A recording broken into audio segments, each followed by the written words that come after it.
أعزائي مشاهدي قنوات شبكة الإعلام العراقي، السلام عليكم ورحمة الله وبركاته. ديربي كردستاني بنكهة شمالية بطعم الكأس المحلية من فضاء الجبال والوديان وأرض الجوز واللوز ومن صوت خرير الخابور الرائع. تحتدم هذه المواجهة زاخو المدعوم بجماهيره الوفية يستضيف أبناء السليمانية نوروز القادمين من مدينة الجمال والحلة الخضراء بقطع من يقطع تذكرة العبور إلى النصف نهائي في هذه الليلة التي تحمل في طياتها الكثير من الحماس والإثارة والجنون بوجود العاشقين والداعمين لأبناء الخابور ودعم أبناء السليمانية لفتاهم نوروز الطامح من أجل العودة بمقعد من مقاعد الكبار أمام زاخو الذي وضع ثقته ضمن كبار القوم. وكلما تمر الأيام يزداد طموحه لمن ستكون هذه الملحمة. الجميع ينتظر يترقب لمعرفة فارس الرهان لهذه الأمسية، وأمسية يحضرها أكثر من 25 متفرج. زاخو يبدأ يلعب الكرة داخل منطقة الجزاء، من البداية نارية، البداية مشتعلة. هناك في ملعب زاخو، هناك في أبناء الخابور الذين يستضيفون هذا اللقاء. زاخو البداية القوية، أبو حشيش من جهة اليسار يحاول أبو حشيش لكن الكرة قطعت، عادت من جديد لمصلحة زاخو. كرة الخطيرة لكن أبعدت من علي صالح من دفاعات فريق نوروز. تشكيلة نادي نوروز قطان الثير الذي يبدأ بوائل بن عثمان بحراس المرمى عماد عيسى، محمد دلاور، وائل بن عثمان، علي صالح، حمزة عدنان، أحمد محمود، بانوم كاتوج، إيفوق ندفرق، علاء الدين دريدي، سيفان عمر، مروان حسين. هذا تشكيلة قطان الثير. بينما تشكيلة المدرب عبد الغني شيد، مدرب زاخو علي كاظم، يوسف رائد، باتريك مارسيلينيو، احمد ابراهيم، محمد ابو حشيش، محمد علي عبود، هيليو ادم، احمد ياسين، ديبوتي جيشا، ناصر محمدو، ومحمود الاسود. اجواء جميله، اجواء صاخبه هناك في ملعب زاخو الدولي الذي يعني وصلتنا الارقام 27,000 متفرج. نعم، انها ليله من ليالي كرة القدم العراقية الجميلة، ليس في الدوري الإنجليزي ولا في دوري أبطال أوروبا. أنت هنا في حضرة ملعب زاخو الدولي. نعم، لم نشاهد هكذا جماهير في كأس العالم للأندية التي تلعب حاليا هناك في الولايات المتحدة الأمريكية. جماهير زاخو الأكثر حضورا في دورينا لهذا الموسم. نعم، جماهير عاشقة متيمة بأبناء الخابور، دائما ما تقف خلفهم. بينما أيضا نوروز يمتلك جمهور، يمتلك قاعدة كبيرة هناك في السليمانية ومناطق السليمانية من أجل نعم تمثيلهم أفضل تمثيل في دوري نجوم العراق. زاخو الذي وضع نفسه مع كبار القوم ثالثا في الدوري العراقي، إنجاز تاريخي لنادي زاخو. هنا الكرة لكن هناك صافرة وخطأ لمصلحة محمد دلاور، لمصلحة القائد والكابتن من أمام ناصر محمدو. نعم أبناء السليمانيين، هذا الفريق الطموح، هذا الفريق الذي أنهى الموسم في المركز التاسع. نعم، عاش فترة من التذبذب وأيضا عدم استقرار على مستوى النتائج، لكن نوروز يمتلك الطموح والحافز ما يكفي لقلب التوقعات ومحاولة إقصاء زاخو الذي يعتبر من الفرق القوية والدخول كمنافس على اللقب. ينتظر الفائز من هذا اللقاء، الفائز مباراة الشرطة والطلبة، وهناك إيقاف للمباراة. ماذا هناك يا سيد الحكم محمد سلمان الذي يقود هذا اللقاء ويساعد كرار عباس وحكم مساعد ثاني محمد لوي والرابع محمد كامل، وحكام غرفة الفار ليث فرحان وحامد طالب. نعم، يعطي محمد سلمان الإشارة للحارس عماد عيسى الذي الذي لعب 17 مباراة في الدوري العراقي، حافظ على نظافة شباك 6 كلينشيت. كرة طويلة وهنا راسية يوسف رائد الذي يلعب كمدافع يمين بغياب رمضان صديق المتواجد في دقيقة البدل. هذا مروان حسين هداف فريق نوروز 17 هدفا. تكلم عن هداف خبرة لاعب تاريخي في دورينا، تلعب كرة طويلة من علي كاظم. 37 مباراة في الدوري العراقي، دوري نجوم العراق. كرة الآن ناصر محمدو، قطع الكرة، يحاول المرور محمدو من أمام دلاور، سيفان موجود، محمدو أمام دلاور، وهناك خطأ، هناك خطأ على محمد دلاور، على ما يبدو سوف تكون مباراة خاصة ما بين هذا الدلاور ومحمدو اليماني. هناك على جهة اليمين لفريق نوروز، وجهة اليسار لفريق زاخو. دربي من دربيات كردستان الجميلة، هناك في شمالنا الحبيب، هناك في وسط الجبال والوديان والمساحات الخضراء لمن سوف تكون الغلبة. أبناء السليمانية لم يأتوا هنا للتصيف من أجل زيارة مدينة دهوك وقضاء زاخو، بل أتوا كمتحدين. وهنا الكرة الخطيرة لمصلحة فريق نوروز، لكن أبعدت من الدفاعات. يحاول المرور، قطعت من أحمد ياسين. نعم، أحمد ياسين يقاطع على الكرة، يلعبها إلى محمود الأسود. لمن هذه الليلة لمن سوف تكون بيضاء. هنا أحمد ياسين، تحضير الكرة من ديبوتي إلى أحمد ياسين، مما يجعل قحطان يثير أن يقلق ويصرخ على لاعبيه ويوجههم بعدم إعطاء المجال، بعدم إعطاء المساحة للاعبي زاخو. وخاصة نتكلم عن بداية اللقاء، لا نريد هدف مبكر من أجل يربك حساباتنا. نعم، هذا لسان حال قطان يثير بعدما قام من مقعده من أجل التوجيه. كرة العالية مروان حسين، أحمد إبراهيم قطعت، عادت من جديد لمصلحة نوروز. تصويبة من مروان حسين من مسافة بعيدة، لكن بعيدة ذهبت إلى الخارج، إلى ركلة مرمى لمصلحة فريق زاخو. نشاهد مروان حسين الذي حاول أن يصوب ويجرب حظه، لكن بعيدة تماما إلى الخارج، ركلة مرمى. جماهير زاخو الحاضرة بقوة، نعم، تريد أن تعود إلى المقاهي، إلى البيوت، إلى المجالس، وهي ذاهب إلى دور الربع نهائي، إلى دور النصف النهائي واجتياز نوروز. بينما أبناء السليمانية هناك يقفون خلفهم من أجل عودة. هنا المحاولة، لكن قطعت حمزة عدنان بتكل قوي، عادت وابعدت من وائل بن عثمان. يحاول فريق نوروز، لكن قطعت من إيليو.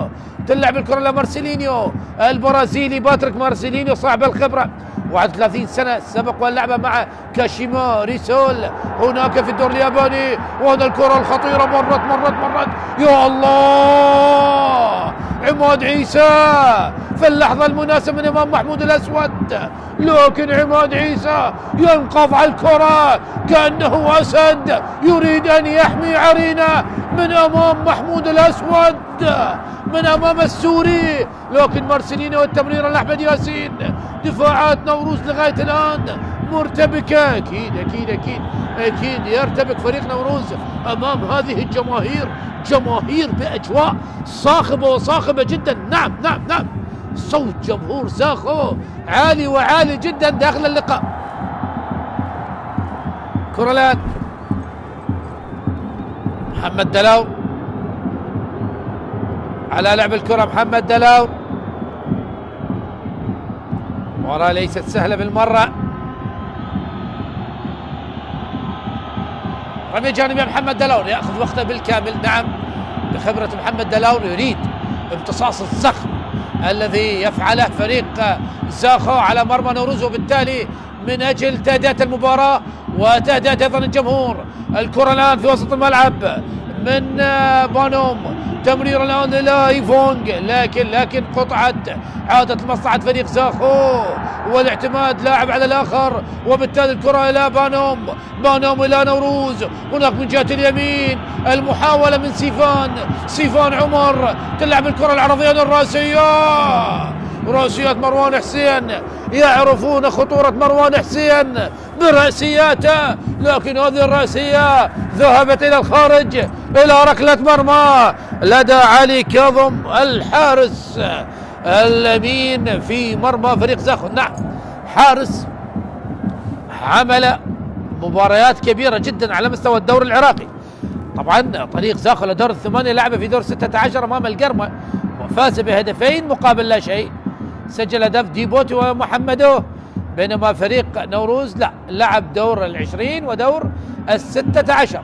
حمزة عدنان يضغط الأسود على حمزة عدنان، لكن حمزة عدنان يشتت تلعب الكرة في وسط الملعب. أحمد ياسين استلام للكرة، قطعت، عادت لمصلحة فريق نوروز. محمد سلمان لقطة جميلة، يعطي الادفاندج، لكن اللقطة غير جميلة من لاعبين نادي نوروز، والكرة بعيدة إلى الخارج من أحمد محمود الملقب بالياباني. بالسلامة اللاعب نادي نوروز حمزة، أو هذا وائل بن عثمان اللاعب التونسي. خطأ بعد، نعم، شاهد نعم، لكن الحكم أعطى الادفاندج والاستمرارية، كون الكرة كانت لدى لاعبي فريق نوروز. تلعب الكرة أبو حشيش 1-2، لكن تغطية موجودة من علي صالح إلى الخارج، ضغط كبير، يعني كل ما يلمس الكرة هذا الدلاور هناك صافرات على الدلاور من قبل جماهير زاخو. ظاهر علاقته ليست بتلك العلاقة الجيدة مع جماهير زاخو، ونعرف جماهير المباراة الإياب هناك يلعب نوروز، والأحداث التي حدثت هنا الكرة العالية وسهلة لعماد عيسى. نعم، حدثت يعني أحداث شغب جماهيري هناك في ملعب نوروز، هناك في السليمانية، والفريقان تعرضا إلى العقوبة، ومن ثم استكمال دقائق المباراة عندما توقفت عند الدقيقة 81. بالتالي لكن جماهير زاخو بصراحة يعني نرفع لها القبعة على ما قامته اليوم باستقبال جماهير نوروز التي أتت من السليمانية إلى زاخو، استقبلوهم بالطرق وأفضل استقبال. محمد دلو يسقط على أرضية الملعب، هل لا يستطيع إكمال اللقاء؟ هل كان هناك إصابة؟ أكيد مباراة مشدودة، ونتكلم عن نهاية موسم، أجواء حرارة عالية، وبالتالي كلها أمور تؤثر على الجانب البدني للاعبين، لكن هي مباراة ليست سهلة، وخاصة أتكلم عن هذا الموسم.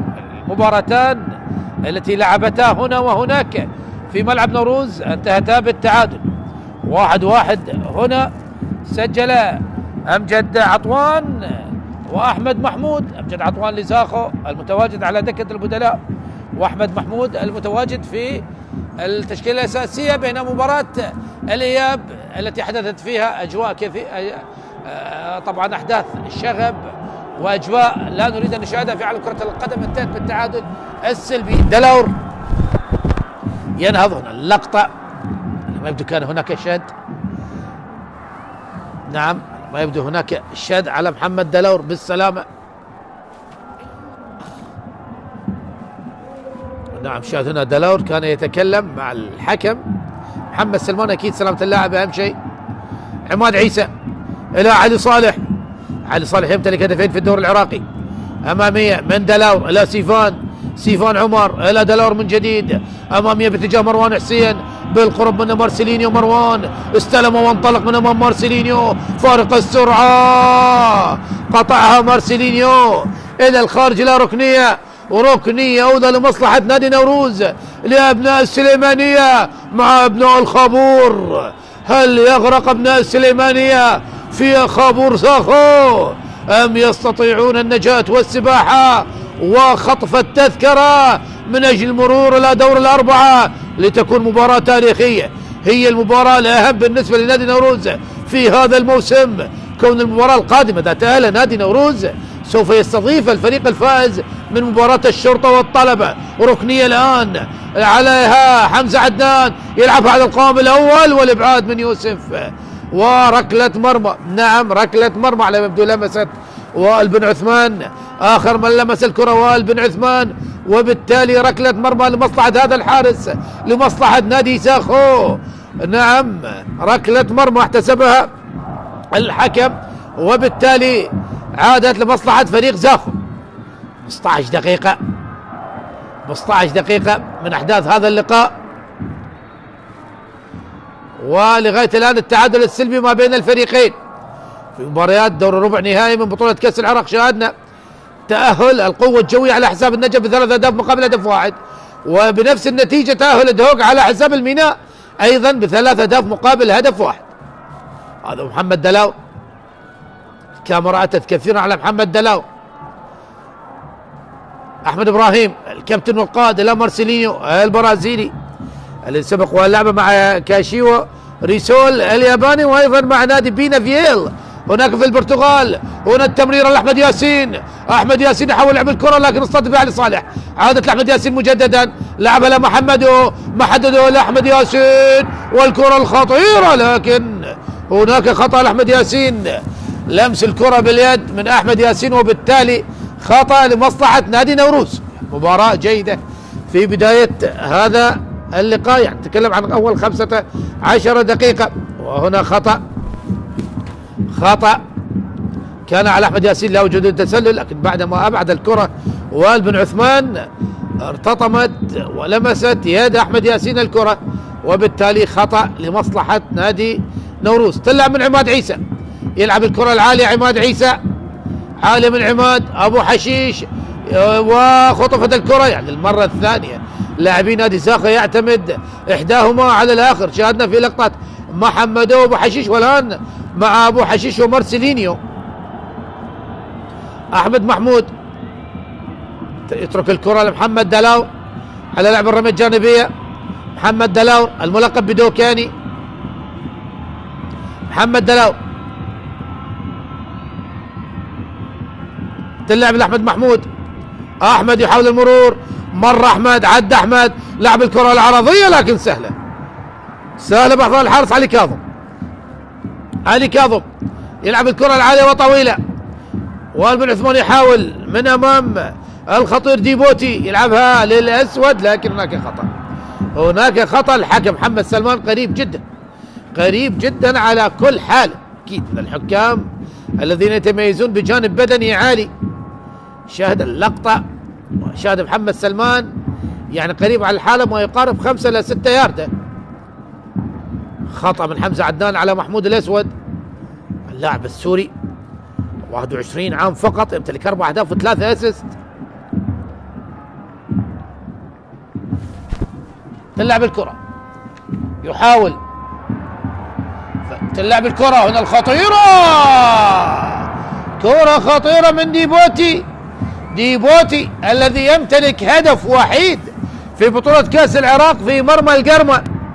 نعم ديبوتي هيتشا اللاعب النيجيري، ولديه 4 أهداف في دوري النجوم و5 أسيست. نعم يمتلك 5 أهداف في هذا الموسم. حاول أن يضيف هدف سادس له مع نادي زاخو، لكن تسديدته ذهبت بجوار القائم الأيسر. حاول لكن كان هناك ضغط من المدافع علي صالح على ديبوتي، والكرة للخارج. هذا هو النيجيري عماد عيسى، ياخذ وقته قبل لعب ركلة المرمى.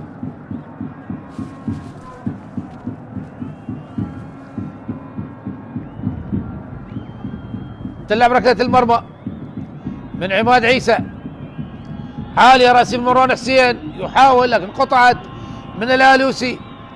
من جديد محمدو يحاول الان، فريق الزاخو يحاول محمدو، قريب عليه دلاور، يحاول المرور، وهناك خطأ لمصلحة فريق زاخو قريب جدا، وبطاقة صفراء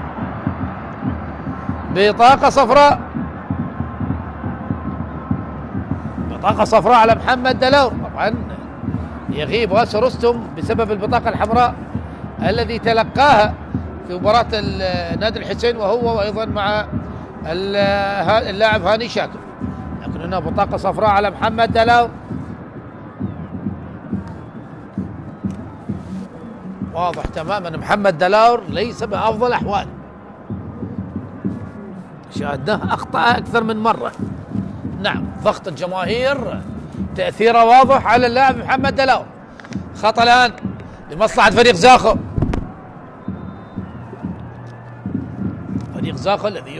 الذي قدم مباريات كبيرة هناك في دوري نجوم العراق. نعم نتكلم عن مباريات كبيرة قدمها مع عبد الغني شهد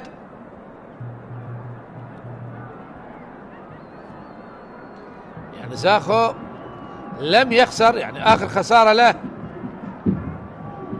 آخر خسارة لنادي زاخو كانت مع ديالا في الأسبوع 30 وبعدها لم يخسر، لم يخسر منذ الجولة 31 لغاية نهاية دوري نجوم العراق. لكن الآن هنا خطأ لمصلحة فريق زاخو، ركلة حرة، هل تأتي بجديد؟ هل تكون كرة الهدف الأول؟ محمد سلمان يوجه وأحمد ياسين يترقب، شهيق وزفير قبل التصويب. أحمد ياسين، يا الله، كاد عماد عيسى أن يقع في المحظور، لكن من حسن حظه الكرة لم تهرب منه بعيدا وإنما سقطت بالقرب منه، وبالتالي نجح بمسكها على دفعتين.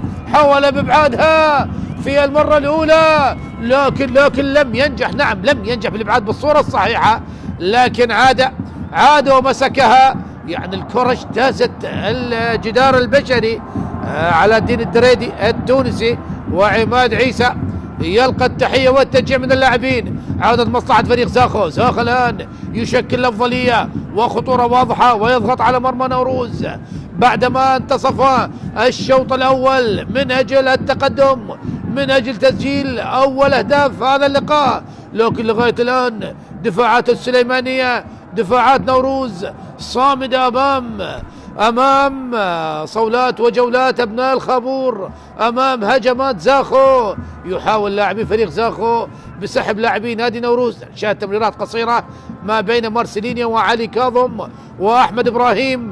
هذا هو علي كاظم، خلاص ودع الفريق برسالة عبر مواقع التواصل الاجتماعي، لكن لم يبين أي جهة أي نادي أو أي جهة التي سوف يذهب إليها. أحمد إبراهيم، تمريرة محمدو، كرة الآن إلى إيليو أدم. أحمد إبراهيم، تمريرات قصيرة لمصلحة فريق زاخو. مارسيلينيو إلى محمدو وصلت إلى إيليو يحاول تمريرة إلى يوسف لالوسي، وصلت إلى محمدو. لا انزراعية وتبادل بالمراكز بالنسبة للاعبي فريق زاخو. يوسف لالوسي، لكن يفونغ موجود في الواجبات الدفاعية ونجح بعدم إعطاء المجال والمساحة ليوسف لالوسي بلعب الكرة، والكرة ذهبت إلى الخارج، ركلة مرمى. نشاهد اللقطة ما بين اللاعب إيفونغ نيزريك الملقب بأودو، ركلة مرمى لمصلحة فريق نوروز. عماد عيسى يلعب ركلة المرمى عالية وطويلة باتجاه مروان حسين، رأسية، لكن موجود مارسيلينيو أبعد الكرة، يضغط المهاجم ديبوتي، لكن أبعدت من علي صالح إلى الخارج إلى رمية جانبية. أبو حشيش الأردني المتأهل مع النشامة إلى بطولة كأس العالم، وإن شاء الله منتخبنا يلحق بالأردن وأيضا يصل إلى كأس العالم هناك في بلاد العمسام وبلاد المكسيك وبلاد كندا. كرة الآن أحمد إبراهيم، أكيد طموحاتنا وأمالنا المنتخبنا الوطني بالتأهل إلى كأس العالم. كرة الآن أبعدت رأسية من وائل بن عثمان إلى رمية جانبية. يوسف لالوسي، هذا هو وائل بن عثمان التونسي، وابعاد الكرة إلى الخارج. دخلنا دقيقة 25 والتعادل السلبي لغاية الآن. يوسف لالوسي هل يلعب على طريقة الركلة الركنية؟ لا، يلعبها قصيرة. محمود الأسود، تمريرة لم تصل للأسود إلى الخارج، ركلة مرمى. حاول محمود الأسود، قحطان يثير فتى آسيا الذهبي عام 96 بعد التصفيات الأولمبية. أي أيام وسنين، والسنين تمر والعمر الذي يعني خلاص. يعني أذكره عندما سجل هدف على الإمارات انطلق بالكرة من وسط الملعب، نعم من وسط الملعب مع منتخبنا الأولمبي، ذلك الجيل الجيد، لكن لم يستطيع التأهل إلى أولمبياد أتلانتا 96. وهنا الكرة الآن يحاول ديبوتي، يضغط عليه وائل بن عثمان. ديبوتي ووائل بن عثمان، صراع أفريقي. يحاول ديبوتي، مر ديبوتي، صوب ديبوتي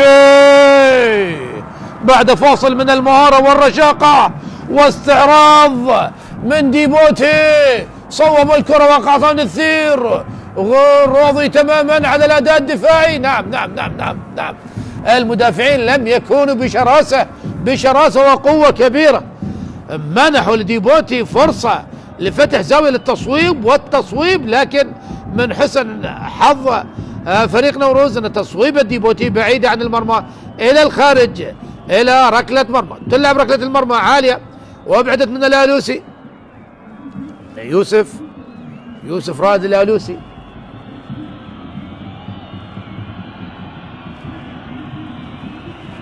حمزة عدنان على لعب الرمي الجانبية. كرة الآن يحاول قطع بن أحمد ياسين، تمريرة من جديد لكن قطعت، لا وجود للخطأ، الحكم قريب. عماد عيسى يلعب الكرة العالية، عماد ونراسيو والإبعاد من جديد. محمد دلاو وائل بن عثمان. مصلحة فريق نوروز يعني لغاية الآن الأفضلية واضحة لمصلحة فريق زاخو، أكثر وصول المرمى، هدد المرمى أكثر من مرة، لكن النتيجة سلبية بدون أهداف. خطأ الآن في وسط الملعب، خطأ على علاء الدريدي، أيضا اللاعب التونسي علاء الدريدي لديه هدف وحيد قادم من نادي الهلال الليبي. شاهد اللقطة ودخول قوي من الدريدي على محمود الأسود. صراع عربي ما بين السوري والتونسي هناك في ملعب زاخو.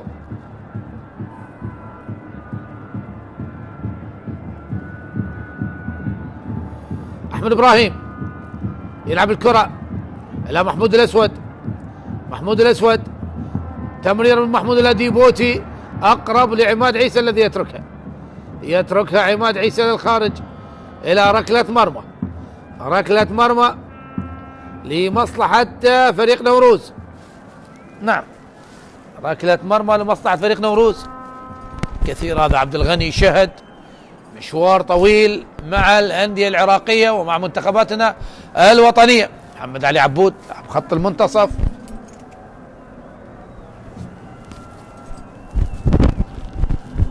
تلعب الكرة العالية. مروان حسين وصلت الآن إلى إيفونغ أودو، يحاول الآن تمريرة جميلة لديبوتي لكن متسلل ديبوتي. وهنا الكرة، نعم، رفع الراية الحكم. لماذا تم طبعا خفض الراية والانطلاق؟ يعني يجب أن تبقى رافع الراية، خلاص أنت وقفت المدافعين برفع الراية، عليك أن تبقى رافع الراية يا الحكم المساعد. نعم، وأنت يعني ثاق من قرارك، يعني واضح تماما عاد من التسلل. يعني هكذا اللقطات، يعني حكم اللقاء تكلم عن الحكم المساعد الأول كرار عباس، يجب أن يبقى رافع الراية، خلاص متأكد من قرارك والقرار صحيح. أكيد تأكد من الفار.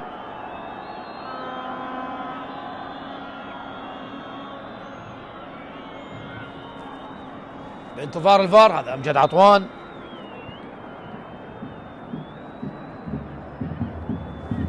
أكثر من ساهم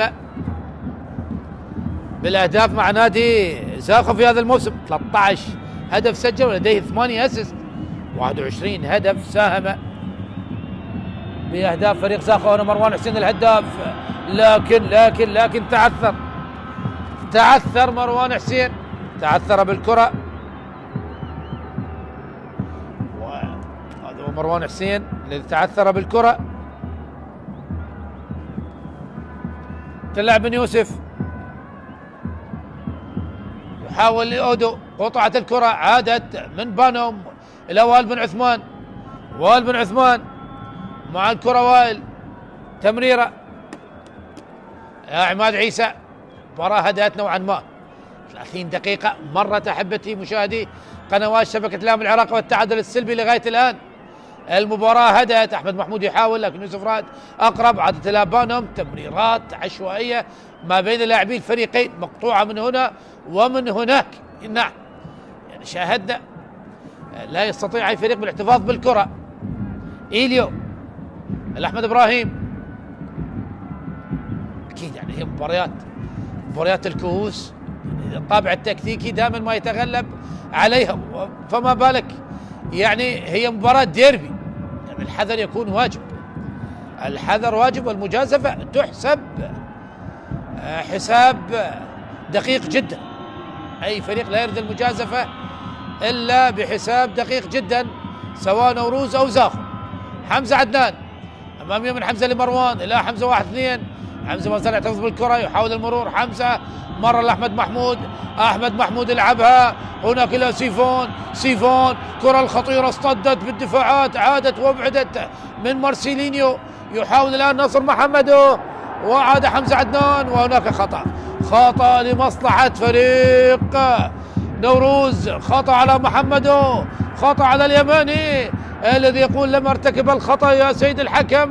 شاهد اللقطة ما بين سيفون عمر وناصر محمدو ومحمد سلمان قريب، ويقول هناك خطأ. أكيد هكذا حالات هي تقديرية لحكم اللقاء، وبالتالي خطأ لمصلحة فريق نوروز. خطأ، هل يأتي بالجديد؟ هل يأتي بالهدف الأول ليشعل هذه المباراة التي تشهد يعني حضور جماهيري كبير جدا، يعني ما يقارب 27,000 متفرج حاضر هناك في ملعب زاخو الدولي. كرة الآن حمزة عدنان على لعب الخطأ، هل يصوبها باتجاه علي كاظم باتجاه مرمى زاخو أم يلعبها باتجاه الزملاء؟ حمزة عدنان على لعب هذه الكرة، حمزة يلعب الكرة، وعلي كاظم بمبدأ الأمان والضمان، وابعاد الكرة مرة أخرى من محمود الأسود. حمزة عدنان يتركها للخارج إلى رمية جانبية، لكن حمزة عدنان حاول أن يغالط علي كاظم، لكن علي كاظم تصرف مع الكرة بصورة صحيحة. نعم حمزة عدنان لعب الكرة، يعني لعبها جعل الكرة ترتطم بالأرض قبل أن تصل لعلي كاظم، مما يجعل هكذا كرات صعبة جدا على أي حارس. لكن علي كاظم بخبرته الكبيرة استطاع التعامل مع الكرة. ولا أحمد ياسين كيف سوف يتعامل مع هذه الكرة المرتدة؟ أحمد يحاول المرور، مرة محمدو يحاول أمام دلاور، لكن لا وجود الخطأ. محمد سلمان قريب، وصلت إلى بانوم تمريرة قصيرة، قطعت عادت إلى إيليو لأحمد ياسين، 1-2 مع إيليو، تلعب الكرة العالية على القائم الثاني، لكن تغطية موجودة من النسر التونسي وائل بن عثمان الذي أبعد الكرة. نصر قرطاج أبعد الكرة في اللحظة المناسبة أمام لاعبي زاخو. الآن المباراة شاهدنا هجمة هنا وهجمة هناك، حسن كمال وقحطاني الثير كادر التدريبي نادي نوروز يتكلمون على التنظيم الدفاعي. أكيد قحطاني الثير مهاجم وحسن كمال مدافع. حسن كمال أحد فرسان مونديال 86، هذا الجيل الذهبي، الجيل التاريخي لكرة القدم العراقية الذي أوصلنا للمونديال للمرة الأولى، وبقت هذه المرة الأولى. هل نعود مجددا في عام 26 في العام القادم إن شاء الله؟ يجب أن نرى شمس المونديال، علينا أن نطمح لهذا المونديال، علينا أن نذهب مع منتخبات آسيا إلى مونديال الولايات المتحدة والمكسيك وكندا، والآن من كندا لا زاخو إلى دهوك لركنية اللعب من محمدو، عدت وصلت إلى ديبوتي، لكن حمزة عدنان بقوة دفاعية، ومروان حسين. نعم مروان حسين الذي أبعد الكرة، توقعت حمزة عدنان أبعدها من أمام ديبوتي إلى الخارج، رمية جانبية لمصلحة فريق زاخو. نعم نادي زاخو على لعب الرمية الجانبية. كرة الآن يحاول يوسف رايد لعب الرمية الجانبية، تلعب الرمية الجانبية، وصلت لأحمد ياسين داخل منطقة الجزاء، وأودو يحاول عادت للأسود، كرة الخطيرة وابعدت في اللحظة المناسبة، وابعدت وشتتت، وصلت لعلي كاظم، كرة الآن يحاول محمود الأسود، وهنا الكرة لا وجود للخطأ، عادت مجددا وابعدت من دفاعات نوروز. يحاول لاعبين نوروز اعتماد على الهجمة المرتدة، قطعت الكرة، عادت لمصلحة فريق زاخو، يمسك أكثر كرة، يستحوذ أكثر، وابعاد من علي كاظم إلى الخارج، وهناك اعتراض من قبل لاعبي نادي زاخو، هناك خطأ لمصلحة محمود الأسود، والكرة الآن لعبت إلى الخارج. شاهد اللقطة ما بين إيفونغ واللاعب محمود الأسود. هل كان هناك خطأ؟ هل هناك عودة للفار؟ من قبل الحكم محمد سلمان. نعم الاحتكاك موجود، لكن هل يرتقي إلى خطأ؟ إذا ارتقى إلى خطأ نعم تحتسب ركلة جزاء. كان يعني ضغط من إيفونغ أودو. شاهد اللقطة لأكثر من زاوية، صعبة جدا اللقطة. هل هناك خطأ أم لا؟ أكيد الأمور ليست سهلة، الأمور صعبة جدا في ملعب اللقاء. هل كان هناك احتكاك على مستوى الأقدام؟ هل كان هناك دفع؟ أكيد كل هذه الأمور لدى محمد سلمان لغاية الآن يستمع للفار من أجل نعم يشرح يقوم حكام غرفة الفار بشرح الحالة لحكم الساحة، وعلى أثرها هل يعود محمد سلمان؟ يقول لا وجود لركلة جزاء. محمد سلمان الذي اختير أفضل حكم في العراق من قبل نقابة الرياضيين العراقيين لعام 2024. نعم الحكام المتميزين، حكامنا الدوليين. رمي جانبية لا وجود لركلة جزاء، احتكاك طبيعي، واعتبر تنافس على الكرة، وبالتالي رمية جانبية لمصلحة فريق نوروز. إعادة مرة واثنين وثلاثة لهذه اللقطة.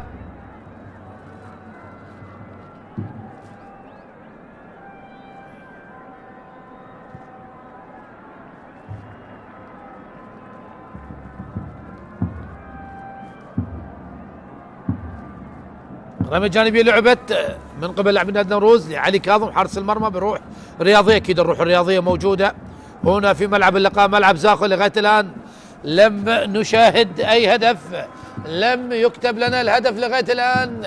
هل هناك هدف في الدقائق المتبقية من الشوط الأول أم تبقى النتيجة سلبية بدون أهداف؟ الله يا عبود، تمريرة عبود لأحمد ياسين، لكن حمزة عدنان، وهناك خطأ على أحمد ياسين لمصلحة حمزة عدنان.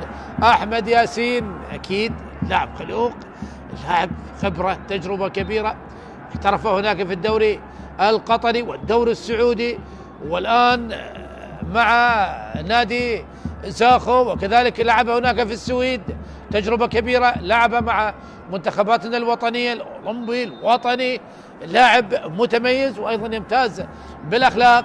إضافة كان لفريق زاخو في هذا الموسم، خاصة في فترة الانتقالات الشتوية. الحكم كرار عباس يقول خطأ، حمزة عدنان لعب الخطأ. كرة عالية وطويلة من حمزة عدنان باتجاه مروان حسين، رأسية يوسف لالوسي، الدريدي لا مروان، تلعب الكرة للسيفون، لا وجود للخطأ. حكم يطلب استمرارية اللعب. وصلت الآن إلى ديبوتي لكن بونوم عرقل الهجمة. بونوم لعبت سريعا، وصلت هناك لمحمدو، ناصر محمدو يلعب الكرة بعيدة تماما إلى الخارج، إلى ركلة مرمى. حاول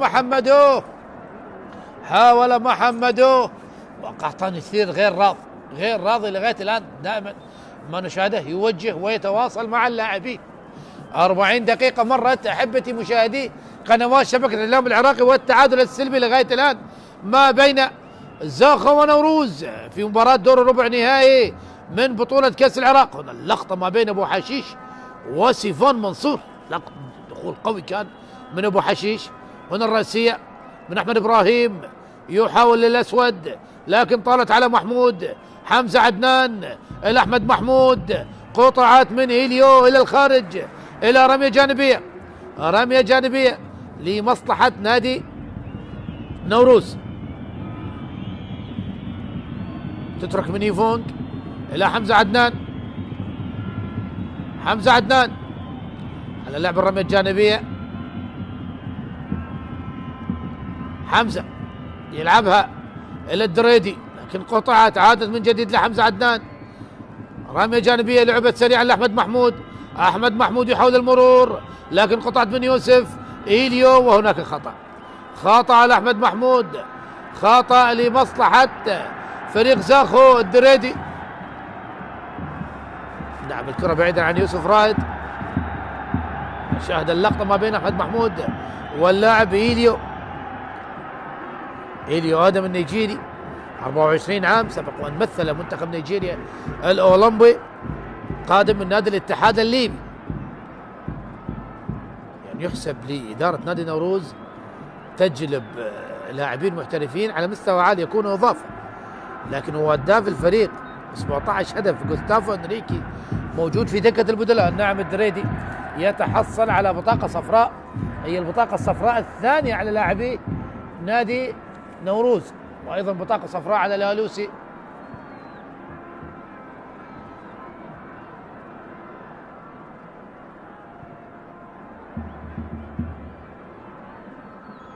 نعم شاهد هنا بطاقة على الدريدي وبطاقة على يوسف الالوسي، 3 بطاقات لغاية الآن. رمية جانبية يوسف رائد على لعب الرمية الجانبية. مباراة ذات طابع تكتيكي، حذر كبير من قبل لاعبي الفريقين.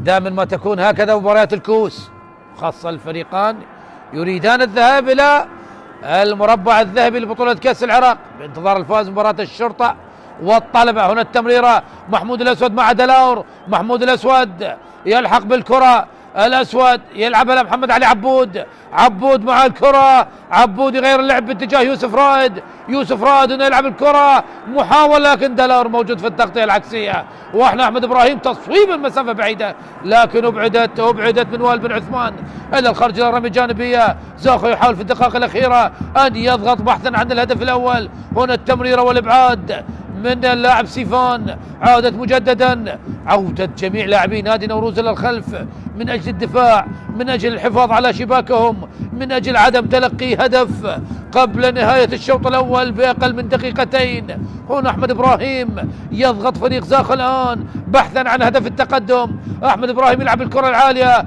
لكن هنا راسية دلاور من جديد، يحاول ديبوتي مع وائل بن عثمان، لا وجود الخطأ، عادت إلى إيليو، عادت إلى زاخو أكثر الاستحواذ وأكثر السيطرة، وصلت لمارسيلينيو، مارسيلينيو باتريك البرازيلي إلى عبود، أو هذا محمدو ياسين إلى إيليو، محمد علي عبود، يحاول عبود أن يمر لكن قطعت وعادت لمصلحة نوروز، يبحثون عن الهجوم المرتد لكن الله على يوسف رائد، قطع الكرة وتمريرة غير جيدة بالمرة وصلت إلى عماد عيسى. دقيقة أخيرة من عمر الشوط الأول، كم سوف يضيف الحكم محمد سلمان؟ التعادل السلبي لغاية الآن في مواجهة زاخو نوروز ضمن مباريات الدورة ربع نهائي من بطولة كأس العراق. نعم شاهد اللقطة الجميلة من يوسف رائد الذي قطع الكرة من أمام حمزة عدنان، تلعب الكرة العالية، وصلت لمروان حسين، هنا تصويبة، يا الله، مروان حسين استلم كرة وصوب، حاول أن يغالط الحارس علي كاظم لكن تسديدة مروان ذهبت فوق العارضة إلى الخارج إلى ركلة مرمى. شاهد اللقطة، هل كان متسلل وهنا الاستلام والتصويب لكن بعيدة تماما. نعم بعيدة إلى الخارج. شاهد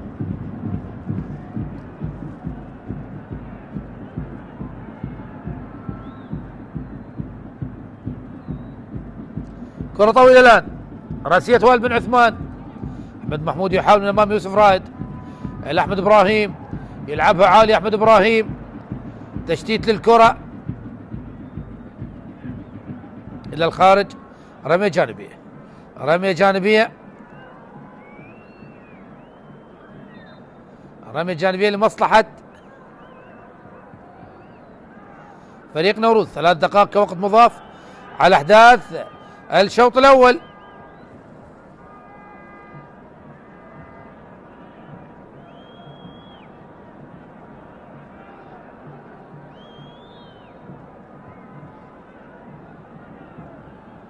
تلعب رمية جانبية من حمزة عدنان، يحاول مروان حسين وهناك خطأ. لمس الكرة باليد من قبل مروان حسين.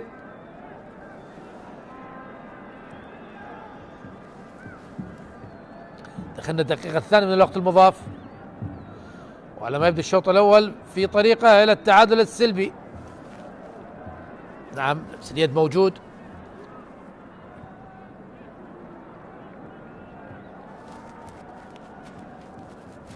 هنا اللقطة. نعم لمس الكرة باليد من قبل مروان حسين، واضحة تماما لمس هذا الاعتراض يا مروان. رمية جانبية يوسف رائد، تلعب رمية جانبية أحمد إبراهيم. أحمد مع الكرة، يحاول أحمد يتقدم أمامية من أحمد إلى يوسف رائد الغير متسلل، لكن صعب صعب. والكرة على يوسف رائد وإلى الخارج، إلى الخارج، إلى الخارج. ركلة مرمى لمصلحة فريق نوروز على ما يبدو الشوط الأول بطريقة إلى التعادل السلبي. هل كان متسلل أم لا؟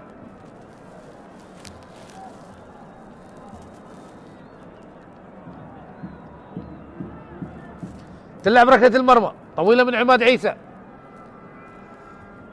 ايفونج يحاول لكن يوسف رائد بالراس الى الخارج الى رمية جانبية. رمية جانبية لمصلحة نادي نوروز. ثواني على نهاية ال3 دقائق الوقت المضاف على احداث الشوط الاول. راسية من مروان، كرة الان يحاول الدريدي، طالت على الدريدي، وصلت الى عبود الناصر. محمدو يضغط على سيفان وهناك خطأ، خطأ على سيفان. ومع هذا الخطأ ينهي الحكم محمد سلمان أحداث الشوط الأول بالتعادل السلبي ما بين زاخة ونوروز. أحبتي المشاهدين لا تذهبوا بعد استراحة قصيرة ونعود إليكم مجددا.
بالكناري بالطيران وتسجيل هدف التعادل. خطأ فاتح من حسين علي جولي بالتصدي لهذه الكرة.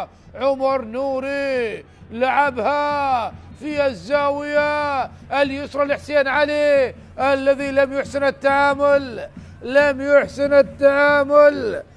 إيزمار إيزي عدى، يا الله.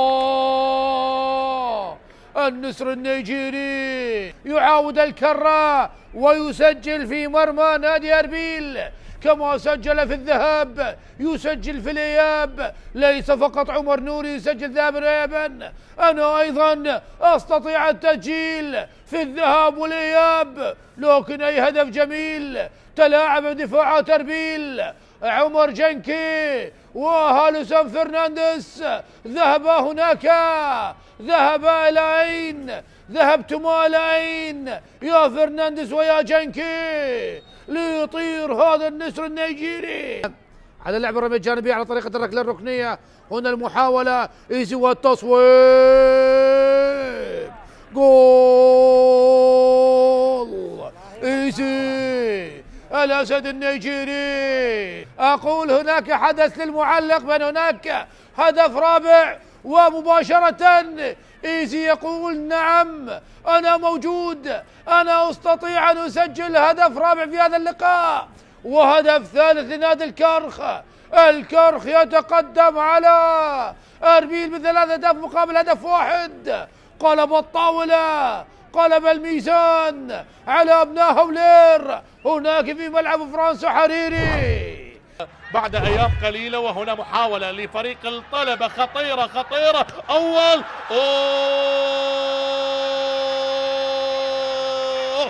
هدف أول لمصلحة الطلبة. غيث المعروف يسجل، غيث المعروف يدون. شوفها بالإعادة، تمريرة جميلة لعبت بأجمل صورة، والفينشنج الجميل والإنهاء الرائع عن طريق غيث المعروف. سجل الهدف بعدما انتظرنا ل89 دقيقة. يدون الأنيق أول الأهداف. نعم الأنيق. هنا الطلاب طلابي يسجلون بهذه اللحظات. شوف الإنهاء، شوف برودة الأعصاب بهذه اللحظات. وهدف أول لمصلحة الطلب. لاعب فريق نادي نوروز محاولة خطيرة يانك زاكري، ممكن الأول وهدف أول. الله يانك زاكري وتمريره. الله على الاسيست الجميل من يانك زاكري وحسن عماد. حسن عماد يفتتح التسجيل في الدقيقة 9 لفريق دهوك. يسجل حسن عماد في هذه اللحظات في مرمى نوروز بكرة جميلة تهيأت من يانك زاكري، وحسن عماد لم يكذب خبر يسجل أول أهداف دهوك في هذا اللقاء. حسن عماد أول أهدافه مع دهوك خلال هذا الموسم. لاحظ الإعادة، ينطلق بسرعة يانك زاكري ويهيئها داخل منطقة الجزاء بعيدة عن لاعبي فريق نادي نوروز، ويجد نفسه بمواجهة المرمى يلعبها بذكاء حسن عماد ويسجل أول أهداف المباراة. 1 دهوك لا شيء نوروز. دهوك يحاول الرد لخسارته في مباراة الذهاب أمام نوروز، إذن يفتتح التسجيل مع الغيابات العديدة دهوك بمن حضر في هذا اللقاء. تعود لمحمد دلاور قريبة لمنطقة الجزاء. آسو رستم استقبال وهدف رائع. هدف جميل. آسو رستم يسجل هدف جميل. سبق وأن لعب لدهوك والشرطة آسو رستم، ويسجل هدف تعادل ذهابا وإيابا. يسجل في مرمى دهوك آسو رستم. ذهابا وإيابا يسجل في مرمى دهوك آسو رستم بهدف جميل بتحضير واستقبال رائع من آسو رستم. يلعبها بالمباشر على يمين حارس المرمى أحمد بشار. لاحظ استلم بهذه الطريقة وبعد ذلك سدد على يمين حارس المرمى أحمد بشار ليعدل النتيجة لنوروز في مرمى دهوك. لاحظ التغطية كانت من آرتين ماسس، لكن هل كان متسللا آسو رستم؟ أعتقد هل هناك عودة إلى الفار وآسو رستم يعدل لنوروز. 1-1 أصبحت النتيجة. لاحظ مر بهذه الطريقة من أمام آرتين ماسس وصعبة كانت على الحارس أحمد بشار. ركنية الآن لنوروز داخل منطقة الجزاء، تبعد أقرب لأحمد محمود، مر بهذه الطريقة ممتاز، خطيرة على المرمى، جاتوش وهدف ثاني. نوروز يسجل هدف ثاني. الله على الأثيوبي بكرة قوية من داخل منطقة الجزاء، يسجل هدف ثاني لنوروز في مرمى دهوك في هذه اللحظات، ويسعد المدرب قحطان كثير. هدف ثاني لنوروز، هدف ثاني جاتو شبانهم، ثالث أهدافه في مع نوروز خلال هذا الموسم، ويسجل هدف ثاني لنوروز على دهوك في هذه اللحظات. إذا نوروز يقلب الطاولة على دهوك بعد ما كان التقدم لدهوك، وتستمر معاناة دهوك، تستمر معاناة دهوك ونتائج دهوك. لاحظ هنا الإعادة وكان الارتقاء والصراع داخل منطقة الست ياردات.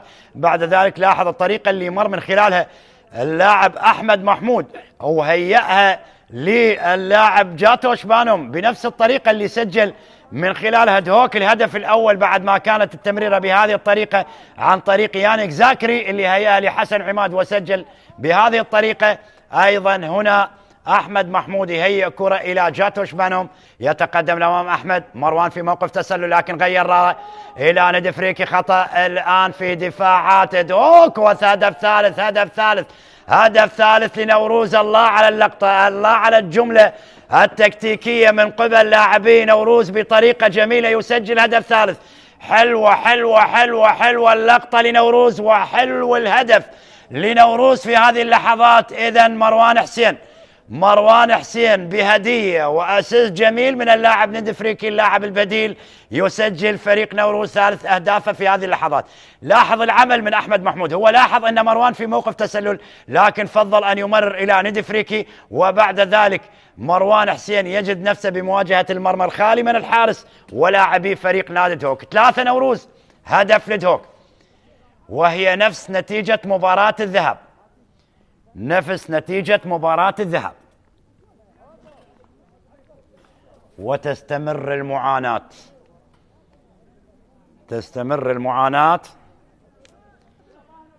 رستم نوروز يقدم مباراة ممتازة، مباراة جميلة أمام دهوك في هذا اللقاء. شاهدنا 4 أهداف، وهنا الهدف الخامس والرابع لفريق نوروز. هدف جميل، هدف جميل على الدريدي، يسجل اللاعب التونسي هدف رابع، وثقيلة على دهوك، ثقيلة على دهوك، ثقيلة على دهوك على الدريدي، يسجل هدف رابع لفريق نوروز. 4-1 أصبحت النتيجة، 4-1 أصبحت النتيجة لنوروز على حساب دهوك، على حساب دهوك. أي معاناة لفريق دهوك، أي أداء لفريق دهوك، أي نتائج لفريق. يسجل أول أهداف اللقاء وسط فرحة جماهير الزوراء القليلة جدا في مدرجات هذا الملعب، لكن هذه الصغيرة أكيد تحتفل بهذا التقدم.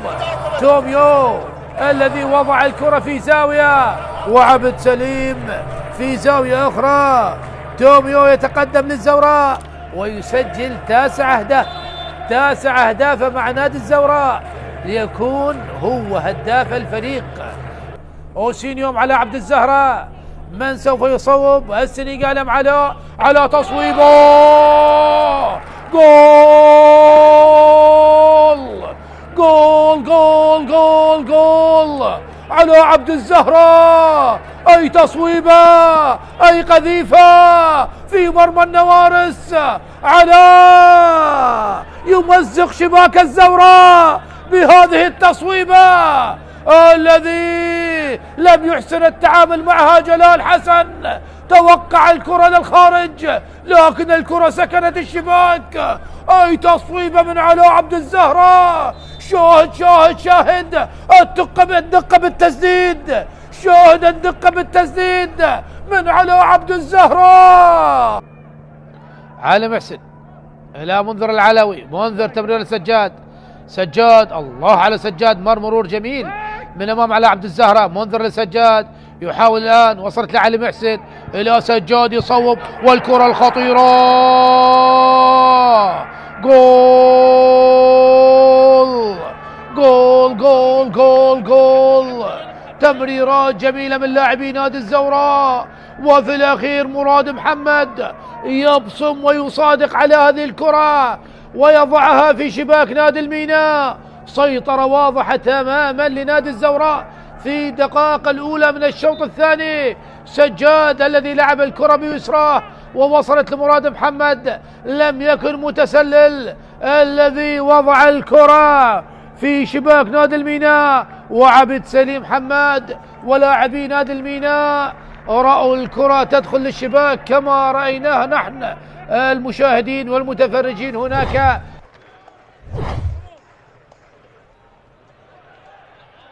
تمرير الآن، الله، قيثارة قيثارة قيثارة قيثارة، بسام الرسام عبر الحدود بهدف، عبر الحدود بهدف. والقيثارة طبعا في ليلة التتويج، في ليلة الفرح، في ليلة القبض على الدرع، بسام شاكر، بسام بيسارية شرطاوية برازيلية. الله الله الله الله، لاحظ تونسي إلى عراقي وبسام شاكر. الله يا بسام، الله، عالمي عالمي عالمي، بهدف هدف على طريقة نجم برشلونة يامال. الله، شنو الجمال، شنو الجمال يا بسام يا الرسام. الرباعية على التوالي، قيثارة، داود داود داود داود، وجول لداود، محمد داود محمد داود محمد داود. ثاني للشرطة، ثاني للقيثارة. قيثارة يا أبطال، دقينا غارة والغيرنا ما يروح الدرع حتى الصدى. الشرطة، الله الله الله، بدأت الأفراح. ناف يونس واللقطة الجميلة، لكن شوف الخطأ، شوف الخطأ الكبير مرتضى جمال، وهدف في غاية الجمال لداود، محمد داود طبعا هدف الرابع، هو موسم الرابع وهذا هدف الرابع، هو سجل طبعا على ديالا والطلبة والنفط. محمد داود بهدف ثاني للشرطة بالشوط الثاني من أجل التقليص. عالية الكرة والرأسية، وهدف هدف هدف هدف هدف هدف للحدود يقلص الفارق. رأسية كانت ربما سيف كريم، لاحظ والرأسية وهدف سيف داكوستا لعب الكرة وسيف كريم. لاحظ بغداد العاصمة، بغداد الحبيبة، بغداد خضراء، هاي المواس، هاي العقيد، هاي العقيد بهدف جديد، هو البرازيلي لوكاس سانتوس. ثالث للشرطة، ثالث للقيثارة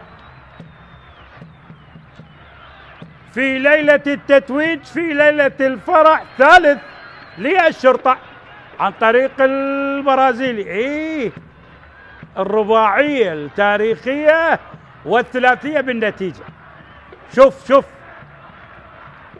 هل هناك شيء بهذه اللقطة؟ لا وجود للراية من سوري لبرازيلي، اللي يلعب على المرتدات، اللي يبحث عن أي ثغرة، عن أي مساحة. هذه خطيرة، والله الله الله الله، تكمل بهدف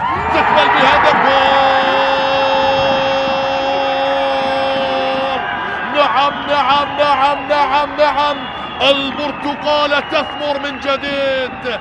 ديالا فريق لم يأتي ليكمل عدد، بل من أجل البقاء مع الكبار، والبقاء تحقق، لكن الكبرياء مستمر. وأي هدف وأي كرة، أعطينا إياها يا مخرج، خلينا نشوف كان محظوظا اي نعم، لكن هكذا هي كرة القدم، تعطي لمن يعطيها. لم يفقد الامل منذ البداية. شوف التمريرة الذكية، شوف الكنترول، لم يكن بالصورة المثالية، لكن حارس المرمى مجتبى يلعب بالنار. وهنا يتلاعب كما يحلو له، يمر كما يريد، يسجل. نعم هدف اول جميل، هدف اول جميل بالنسبة لديالا. شوف المرور وشوف التلاعب وشوف الفينش وشوف المتابعة. نعم هو علام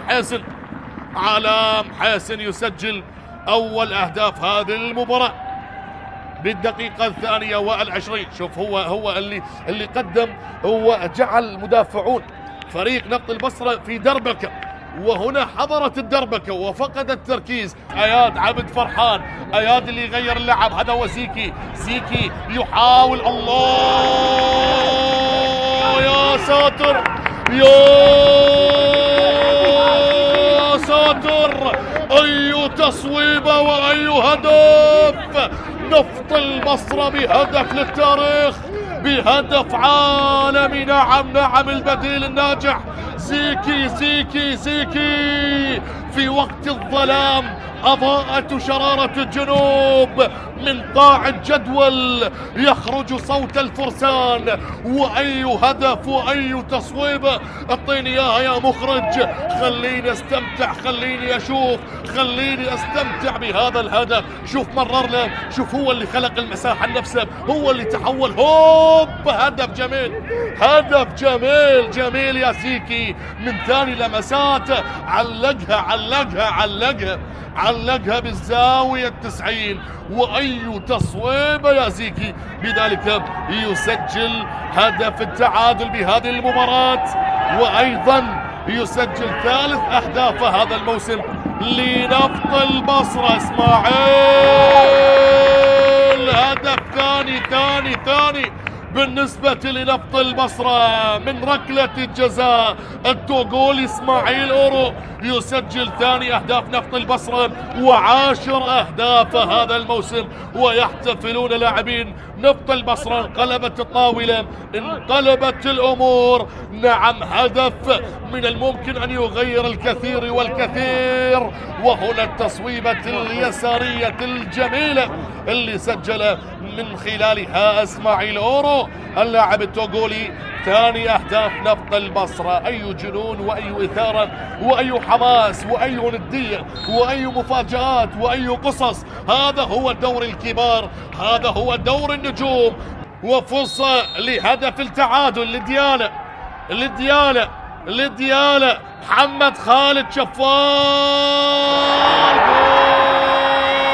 نعم هدف التعادل لديالا، هدف التعادل لأبناء مدينة البرتقال.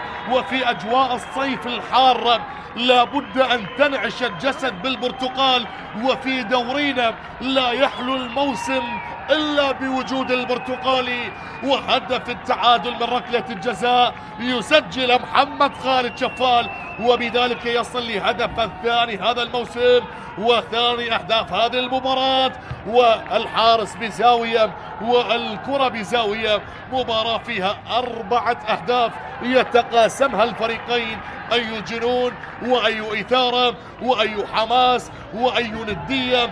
هذا هو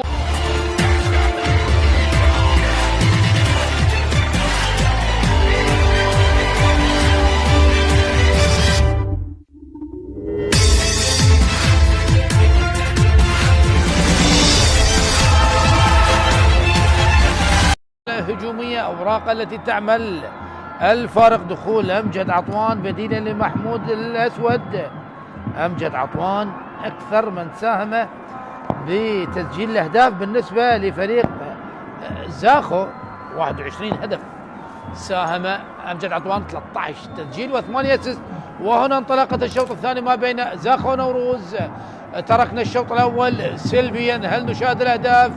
هل نشاهد طبعا هل يبقى التعادل السلبي ونذهب الى اشواط اضافيه، ام هناك فريق يسجل ويحسم الامور؟ هنا التمريره مروان حسين من اللمسه الاولى لاحمد محمود.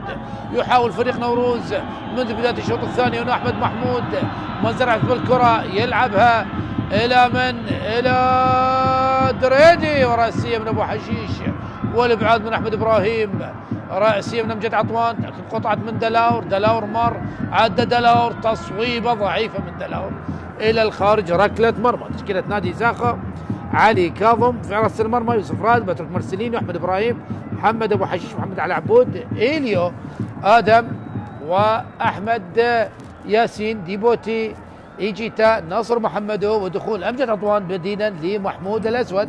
بينما تشكيله نوروز المدرب غلان ثير بنفس الاسماء التي انت الشوط الاول يبدا بها في الشوط الثاني: عماد عيسى في حراسه المرمى، محمد دلاور، وائل بن عثمان، علي صالح، حمزه عدنان، احمد محمود، بانوم كاتج، ايفونج، اودو، علاء الدين دريدي، مروان حسين. هنا الكره الان احمد ياسين، تمرير لامجد عطوان، بانوم يضغط على امجد عطوان، يحاول عادة لاحمد ياسين مجددا، احمد ياسين محاولة التمرير لكن قطعت، وهناك خطأ على احمد ياسين، خطأ على احمد ياسين بإشارة الحكم المساعد الثاني محمد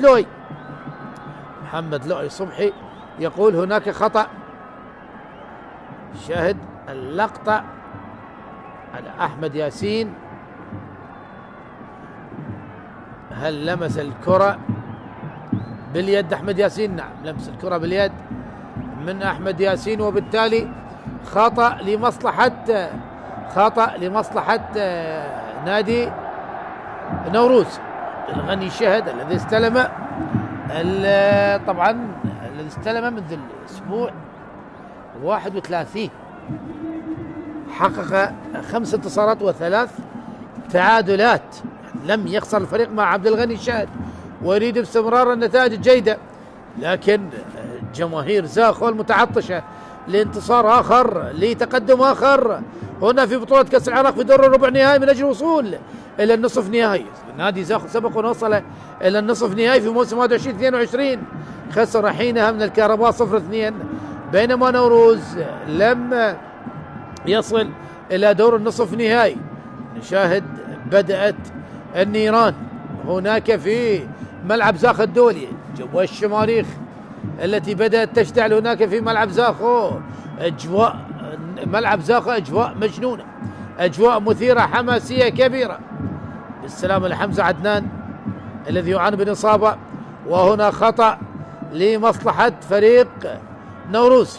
جماهير زاخو بصراحة يعني أعطت إضافة كبيرة لدورينا جماهير زاخو، إلا في بعض المباريات التي شاهدنا فيها الشغب. يعني نتمنى أن تكون جماهير أكثر انضباط، وهذا النفر الضال أبعده عن المدرجات.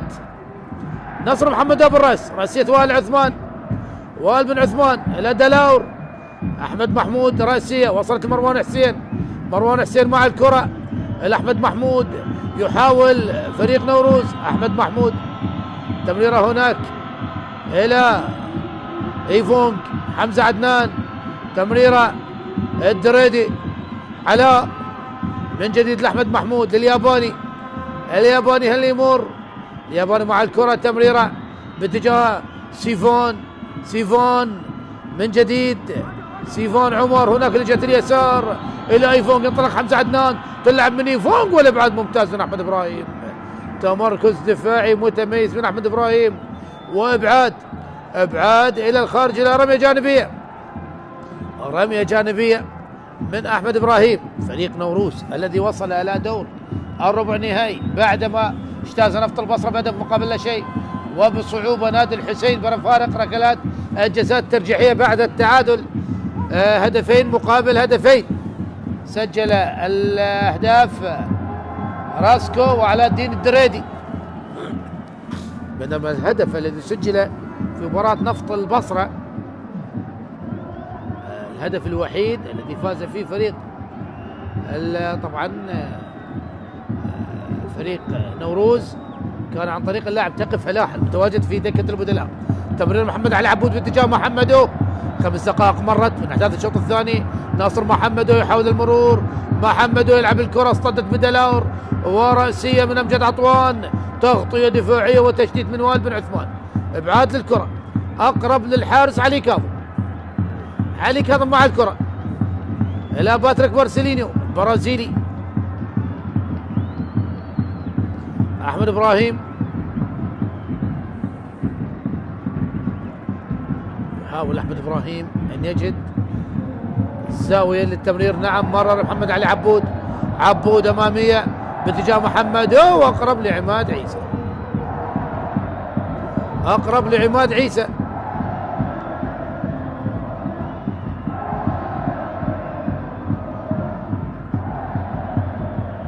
الله الله على جماهير زاخو. نعم، علامة مضيئة ومتميزة في كرة القدم العراقية هذه الجماهير. هنا الراسية مارسيلينيو، وابعاد من احمد ابراهيم. عالية من احمد، يضغط ديبوتي، لكن علي صالح ممتاز، لعبها بالراس للحارس عماد عيسى. عماد عيسى، هذا هو ديبوتي. هناك خطأ على ديبوتي، خطأ على ديبوتي لمصلحة علي صالح. عماد عيسى على تنفيذ الخطأ، أكيد يأخذ وقته بالكامل. من سوف يتأهل إلى النصف نهائي. الكرة العالية رأسية من أحمد إبراهيم، أخرى من أبو حشيش، وصلت لأحمد محمود إلى إيفونغ، يحاول، ما زالت الكرة تائهة ما بين لاعبي الفريقين. أحمد محمود، تمريرة إلى إيفونغ، لكن ممتازة من يوسف رائد. تغطية دفاعية متميزة من يوسف رائد قبل أن تصل إلى إيفونغ. أودو الذي حاول أن يستلم الكرة، لكن يوسف رائد أبعدها في اللحظة المناسبة. لكن تمريرة جميلة كانت من أحمد محمود. ركلة ركنية الآن لمصلحة نادي نوروز. علي كاظم يوجه اللاعبين، يوجه المدافعين. أحمد محمود أو سيفان على لعب الركلة الركنية، يعرف هناك بانم كاتوج وأيضا مروان حسين يمتازون بالكرات الرأسية. هنا علي كاظم الإبعاد، علي كاظم رأسية من حمزة عدنان. يحاول أحمد محمود مع الكرة، لا وجود التسلل، يلعب الكرة وهنا الرأسية، والعثمان كاد أن يأتي بكرة الهدف الأول، لكن روسيتا ذهبت فوق العارضة من أمام. نعم شاهد أحمد محمود لعبها بدقة لوائل بن عثمان، لكن رأسية وائل بن عثمان ذهبت عاليا إلى الخارج، إلى ركلة مرمى. محاولة كانت خطيرة لمصلحة فريق نوروز، لكن وائل عثمان أكيد غير راضي على لعب الكرة بهذه الطريقة. كرة ذهبت إلى الخارج. علي كاظم مع الكرة، يلعبها لأحمد إبراهيم. هل تكون مباراة الهدف الواحد أم نذهب إلى الأشواط الإضافية؟ مباراة ذات طابع تكتيكي عالي جدا، حذر واضح، المجازفة غير موجودة. الفريقان يحاولان أن يديران المباراة بأخطاء قليلة. نعم، هذا إيليو، وصلت الدلاور يلعب الكرة وراسية والإبعاد من يوسف رائد في اللحظة المناسبة. مرة أخرى يوسف رائد، إبعاد الكرة. علي كاظم يلعبها سريعا باتجاه ديبوتي، لكن وائل بن عثمان بالرأس، وعلي صالح لمصلحة الحارس عماد عيسى. 10 دقائق أولى من الشوط الثاني، أفضلية لمصلحة فريق نوروز. نعم، وصل لمرمى فريق زاخو لأكثر من مرة. هنا تمريرة طويلة تترك للحارس علي كاظم، تمريرة طويلة كانت من حمزة عدنان وتركت لمصلحة علي كاظم. أبو حشيش، مارسيلينيو من جديد. أحمد إبراهيم، يحاول فريق زاخو أن يستحوذ على الكرة، أن يسيطر على الكرة، أن يعود ويسيطر على المباراة. محمد علي عبود، أبو حشيش يحاول، عادت مجددا إلى مارسيلينيو، يضغط أحمد محمود. ماذا هناك خطأ، يلعب الخطأ سريعا. أحمد إبراهيم مجددا. فريق نوروز يضغط على مراحل. نعم، لا يضغط إلى الأمام، مرة تشاهده يضغط إلى الأمام، ومرة في الوسط ومرة يتراجع للخلف دفاع منطقة. هنا الإبعاد محمد علي عبود، راسية من دلاور محمدو، الأمجد عطوان، مارسيلينيو والمحاولات الجميلة محمدو، لكن دلاور ممتاز. محمد دلاور ابعاد للكرة من محمد دلاور الى ركنية. هذا هو محمد دلاور، لديه شقيق صغير طبعا يلعب في دور الدرجة الثالثة مع نادي سيروان. ركنية الان امجد عطوان على لعب الركلة الركنية. جماهير ساخو تتفائل بهذه الركنية، نسمع الصفقات ونسمع الطبول، كأنها طبول حرب، كأنها طبول الفايكنج، كأنها طبول الإيسلنديين. تلعب من أمجد عطوان وعماد عيسى كون يرتكب المحظور. عادة إلى يوسف رايد، تلعب الكرة العالية مارسيلينيو بالرأس إلى الخارج، إلى الخارج إلى ركلة مرمى.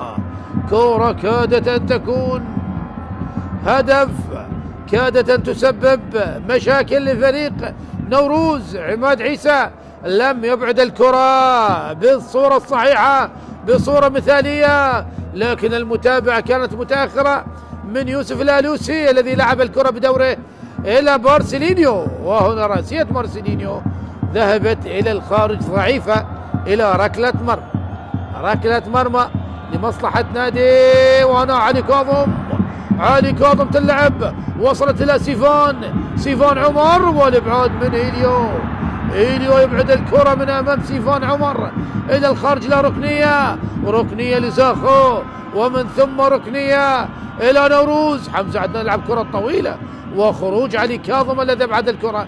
أيضا الإبعاد لم يكن بشكل مثالي، وأحمد محمود حاول لعب الكرة لسيفان عمر، لكن إيليو الذي انقطع على الكرة وأبعدها إلى ركنية. حمزة عدنان يلعبها قصيرة إلى أحمد محمود يلعبها أرضية، والإبعاد من أمجد عطوان، أبعدت من أمجد عطوان. راسية محمدو، عادت مجددا إلى سيفان لحمزة عدنان، قطعت عادت لمحمدو إلى أحمد ياسين، لكن دلاور موجود في التغطية، مجددا للنوروز، مجددا لأحمد محمود. وهناك خطأ على أبو حشيش، خطأ على النجم الأردني، خطأ لمصلحة أحمد الياباني، خطأ لنوروز، خطأ لأبناء السليمانية. هذا هو أبو حشيش الذي حاول في الكرة الأخيرة، لكن هناك خطأ. نعم، دفع واضح من أبو حشيش على أحمد محمود. مروان حسين، يعرفون تماما خطورة مروان حسين بالكرات الرأسية، بالكرات العالية، خاصة أحمد إبراهيم سبق ولعبها سوية. تلعب الكرة من حمزة عدنان، لكن ابعاد من أمجد عطوان. يحاول أندي بوتي المتراجع للخلف، عادة الوال بن عثمان، تمريرة إلى الدريدي، لا وجود للخطأ. وهناك الآن خطأ، نعم الآن خطأ من محمد سلمان، يتأكد من سلامة ديبوتي، يتأكد من سلامة النيجيري. تبديل الآن حسين منذور بديلا لسيفان عمر، أول تبديل يجريها المدرب قحطاني كثير. حسين منذور لاعب خط وسط بديلا لسيفان عمر. حسين منذور لديه اسيست واحد في دوري نجوم العراق. سيفان عمر ايضا، سيفان عمر طبعا يلقب هناك في السليمانية بباكو بعد مرور 59 دقيقة. يدخل حسين منذور كأول تبديل بالنسبة لفريق نوروز. رمية جانبية لمصلحة فريق زاخو، تلعب من الالوسي إلى إيليو، مارسيلينيو، أحمد إبراهيم مجددا، مروان حسين، حتى مروان حسين متراجع للخلف. تمرير أمجد عطوان يحاول إلى يوسف رائد من جهة اليمين، تلعب الكرة لكن خرجت الكرة بإشارة من الحكم المساعد. نعم خرجت من طبعا بعد إشارة من الحكم المساعد محمد لوي. وعماد عيسى نجح بإبعاد الكرة، هذا وديبوتي الذي حاول أن يلمس الكرة قبل أن تصل لعماد عيسى. يوسف رائد أيضا كان متسلل في هذه اللقطة، والكرة أيضا خرجت. قحطاني يثير دائما التواصل، دائما التوجيه للاعبي فريقه. هنا رسيم مارسيلينيو، 60 دقيقة مرت أحبة المشاهدين، ساعة من اللعب والتعادل السلبي لغاية الآن. هل نذهب إلى الأشواط الإضافية أم هناك هدف؟ هكذا مباريات الهدف الواحد، إن كتب لنا هذا الهدف، إن شاهدنا هذا الهدف. نعم، مباريات الكاس دائما ما تكون يعني مباريات فيها حسابات كثيرة، وخاصة يعني تكلم أنت تفوز مباراتين تصل إلى المباراة النهائية، وبالتالي حسابات الفريقين يحاولان أن يذهبا إلى مباراة النصف نهائي، وخاصة مباراة النصف نهائي سوف تكون في ملعب زاخو أو ملعب نوروز. يعني في حال فوز زاخو يبقى سوف يلعب في ملعبه أمام الفائز من الطلبة والشرطة، وإذا فاز فريق نوروز لا سوف يستضيف الفاز مباراة الشرطة والطلبة هناك في ملعب نوروز. كرة الآن أبو حشيش، الأحمد ياسين إلى أبو حشيش مجددا، تمريرات قطعت من دلور، وصلت إلى عبود، تصويبة عبود اصطدت وذهبت إلى الخارج إلى ركنية لمصلحة فريق زاخو الذي يبحث عن أول أهدافه، يبحث عن كرة الهدف الأول. لغاية الآن أبناء الخابور يواصلون من أجل الهدف الأول، لكن يصطدمون بفريق منظم هو فريق نوروز. نعم، فريق منظم، فريق نوروز بقيادة قحطان جثير. أمجد عطوان يلعب الركنية، وهنا عماد عيسى الإبعاد، وهنا تصويبة من إيليو، حاول أن يجرب التصويب من هذه المسافة ومن اللمسة الأولى من إيليو النيجيري، لكن بعيدة إلى الخارج إلى ركلة مرمى. عبد الغني شهد ويعيش أيام شهد مع فريق زاخو. هل تستمر هذه الأيام الجميلة لعبد الغني شهد مع زاخو بعد يعني ما شاهدنا فريق زاخو بمباريات كبيرة بعد استلام عبد الغني شهد، والآن في بطولة كأس العراق؟ هل ينجح عبد الغني شهد بالمرور إلى النصف نهائي أمام نوروز أم قحطان جثير؟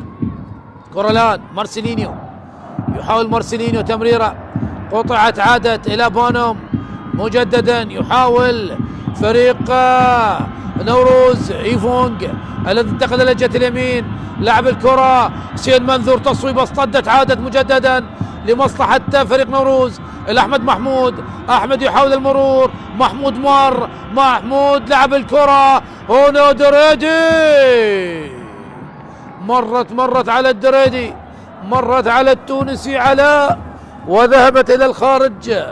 ركلة مرمى. قحطان جثير يطلب من اللاعبين التقدم إلى الأمام، الضغط على فريق زاخو. تلعب لأحمد إبراهيم،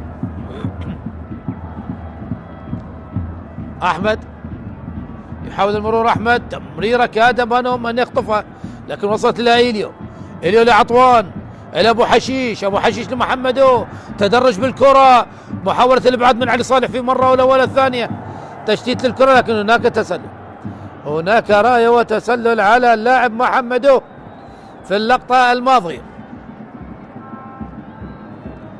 نعم، تسلل، ضربة حرة غير مباشرة لمصلحة فريق نوروز.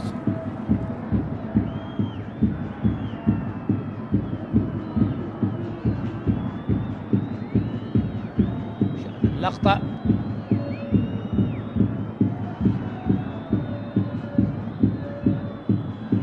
ضربة حرة غير مباشرة لمصلحة فريق نوروز، ولعبت وصلت لعلي كاظم.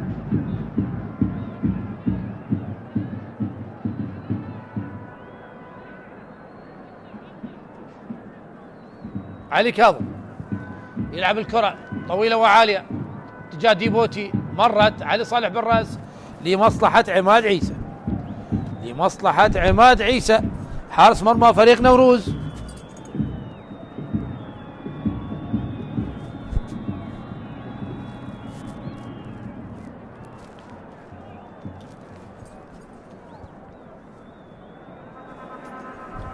تلعب الكرة، وهنا الابعاد من الدفاعات من احمد ابراهيم رأسية بانم وصلت إلى إيفونج أودو إلى دلاور مكتفي بالواجبات الدفاعية، يعرف تماما خطورة ناصر محمدو على جهة اليسار، وبالتالي مكتفي بالواجبات الدفاعية. هنا التمريرة علي صالح بالراس، وصلت إلى أبو حشيش يلعب الكرة، مرت وعدت.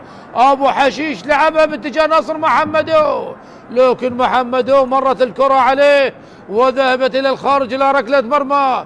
شاهد الكرة العرضية باتجاه محمدو، لكن محمدو لا يمتاز بالكرات الرأسية ووصلت إلى الخارج ركلة مرمى.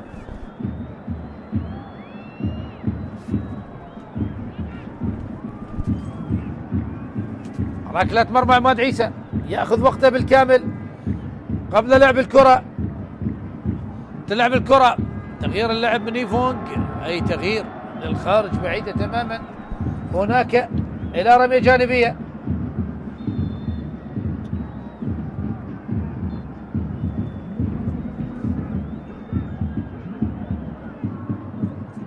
تلعب رمية جانبية أحمد إبراهيم مجددا لمصلحة فريق. أحمد إبراهيم يحاول المرور، أحمد إبراهيم قطعت وهناك خطأ.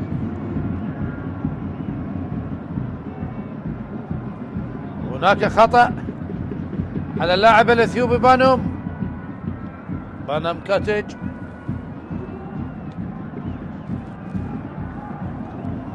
شاهد اللقطة.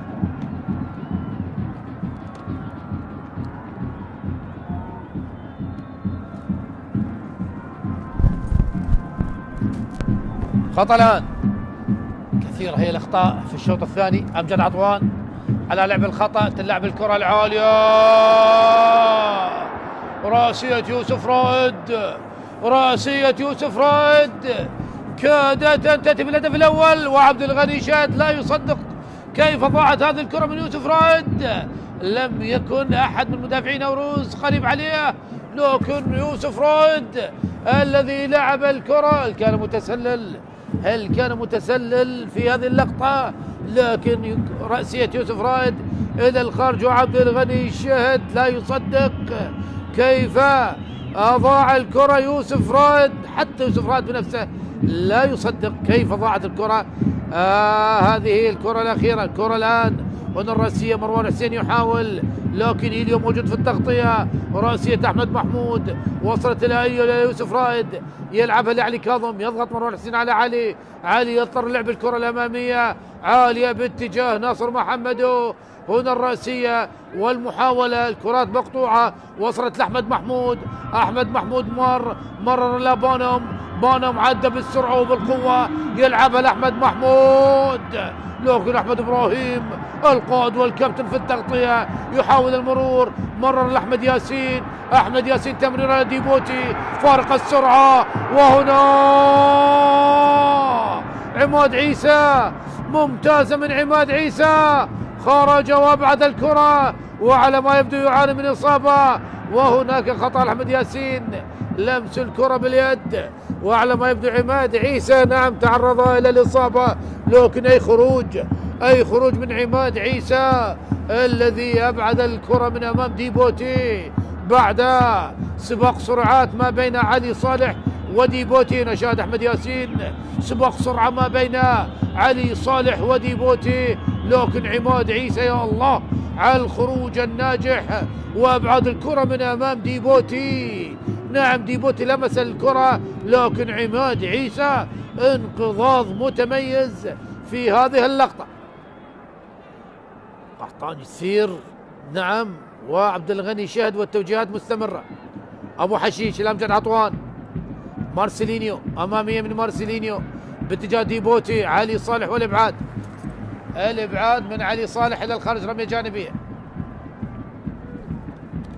70 دقيقة أحبتي مشاهدي قنوات شبكة الإعلام العراقي، والتعادل السلبي لغاية الآن. 20 دقيقة أخيرة على نهاية أحداث الشوط الثاني. هل هناك هدف؟ أمجد عطوان يحاول تمريرة لمحمدو ليوسف رائد. يوسف يحاول المرور إلى محمدو، لكن قطعت عادت مجددا يوسف يلعب الكرة العالية بعيدة تماما، أقرب إلى دلاور. محمد دلاور لحق بالكرة قبل أن تخرج. محمد دلاور لم نشاهد على الجانب الهجومي، ملتزم تماما بالجانب الدفاعي. وصلت إلى بانوم كوتيج لاعب سان جورج الأثيوبي. قطعت من إيليو إلى أمجد عطوان. أمجد عطوان يحاول أمجد عطوان. هل نشاهد في الدقائق القادمة كوستافو هنريكي المتواجد في دكة البدلاء هداف الفريق برصيد 17 هدف. هنا خطأ على كاتج بانوم، غير راضي تماما الاثيوبي على هذا الخطأ. شاهد اللقطة ما بين بانوم وامجد عطوان، خطأ لمصلحة فريق زاخو. خطأ، هل يستثمر؟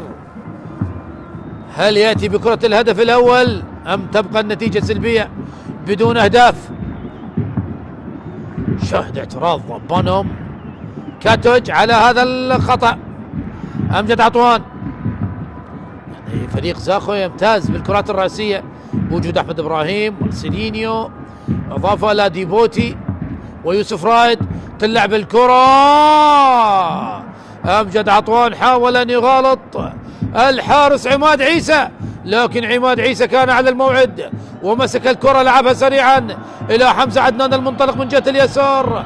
حمزة عدنان تغيير اللعب تماما باتجاه ايفونج لحق بالكرة. نعم لحق بالكرة على اللمسة الأولى إلى منذور. هجمة منظمة جميلة ومروان حسين غير راضي. حسين منذور كاد أن يأتي بالهدف الأول لو تعامل مع الكرة بالصورة الصحيحة، بصورة أفضل من هذا القرار، لكن هو قرر أن يصوب. كان بالإمكان، يعني شاهد لاعبين داخل منطقة الجزاء، لكن حسين منذور صوب التصويبة وإلى الخارج تصويبته، وردة فعل من مروان حسين. أكيد يعني يعرف تماما مروان حسين، يعني هكذا كرات في هكذا مباريات لا تأتي كثيرا، وبالتالي مروان حسين زعلان على تصرف حسين منذور، يعني زعل أخوي وليس زعل آخر، زعل لاعبين فيما بينهم. هنا التمريرة وصلت لمروان حسين، مروان يحاول المرور، مروان يا الله. علي كاظم يبقي النتيجة سلبية بعد تصويبة من مروان حسين.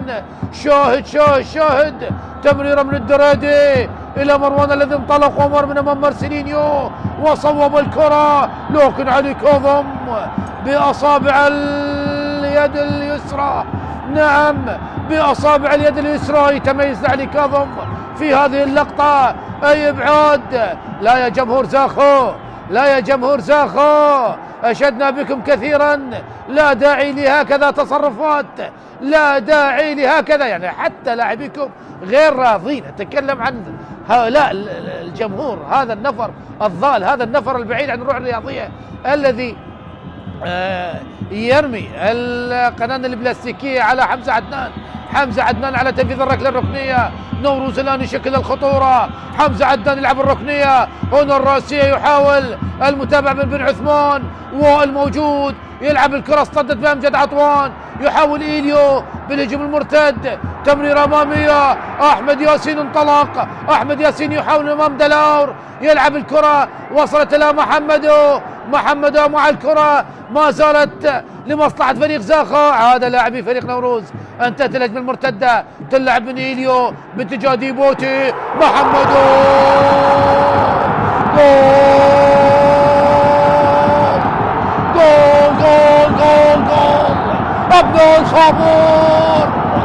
أبناء الخابور يقولون كلمتهم الآن، يسجلون كرة الهدف الأول. أبناء الخابور من أجل المرور إلى النصف نهائي عن طريق اليماني.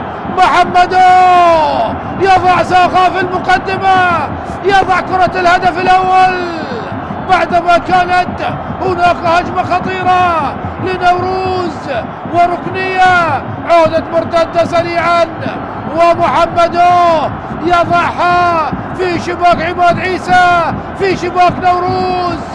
زهرة الغابور، زهرة نهر الخابور تزهر الآن، تزهر الآن في شباك نوروز. أي دربي، أي حماس، أي إثارة.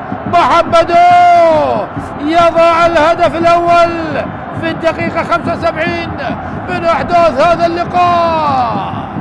نعم، شاهد ديبوتي الذي حضر الكرة برأسه، رأسية من ديبوتي إلى رأس محمد الذي يضع كرة الهدف الأول ويقول لجمهور زاخو: أنا موجود، أنا أخلص على المباراة.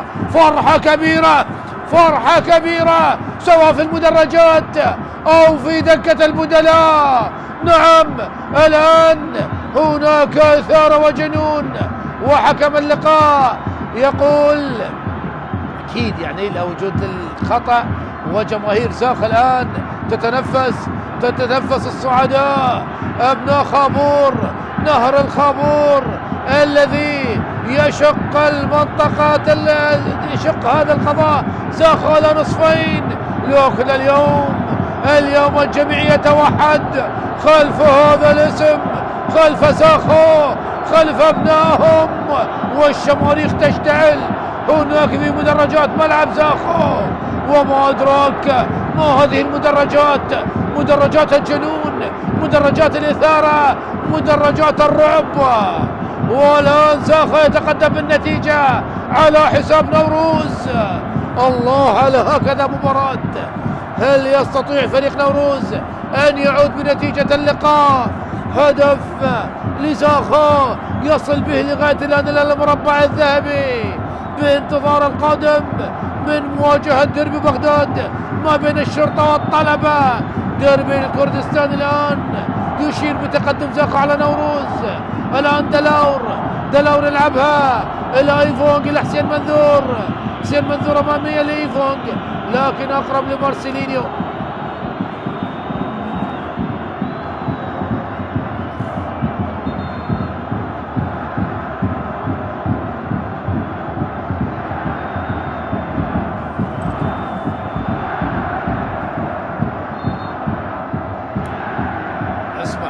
اسمع جماهير زاخو، اسمع جماهير زاخو، اسمع جماهير زاخو كيف تحتفل بهدف التقدم.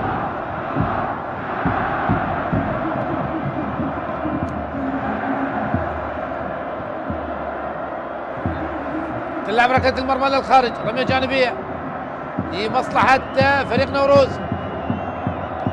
أمجد عطوان لعب الكرة باتجاه ديبوتي براسه، حضرها لنصر محمد الذي يسجل هدف التقدم لغاية الآن. مروان تلعب الكرة والابعاد من باتريك مارسيلينيو، يحاول ديبوتي يلحق بالكرة قبل أن تخرج.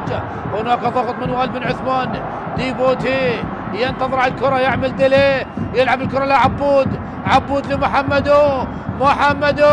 يلعب الكرة على اتجاه عطوان، يحاول استلام الكرة لكن راسية والابعاد من علي صالح. عادت الى منذور، حسين منذور مع الكرة تمرر هنا لمحمد دلاور يتقدم الى الامام.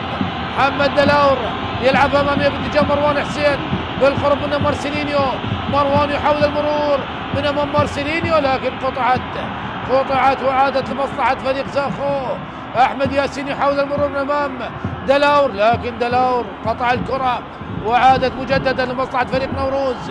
بانوم الاثيوبي، نوروز يحاول وبانوم الاثيوبي بيروح ليضيع عالية، يلعب الكرة للخارج الى رمية جانبية. هناك امجد عطوان ساقط على ارضية الملعب ويعاني من اصابة. امجد عطوان ايضا ودع فريق زاخو وبالتالي لكن لا نعرف اين وجهتها. هناك كلام حول انتقاله الى نادي القرمة لكن لا وجود لشيء رسمي، فقط مجرد كلام. يعاني من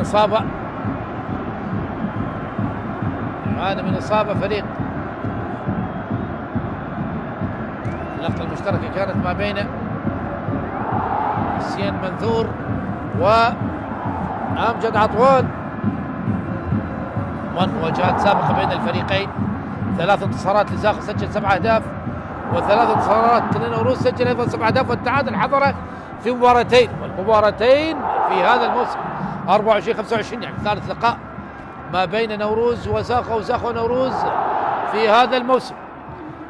وزاخو الذي يتقدم الآن قبل نهاية اللقاء بأقل من 10 دقائق، وجماهير زاخو خلاص تطلق العنان لحناجرها وأصواتها من أجل التشجيع، من أجل الاحتفال بهذا التقدم.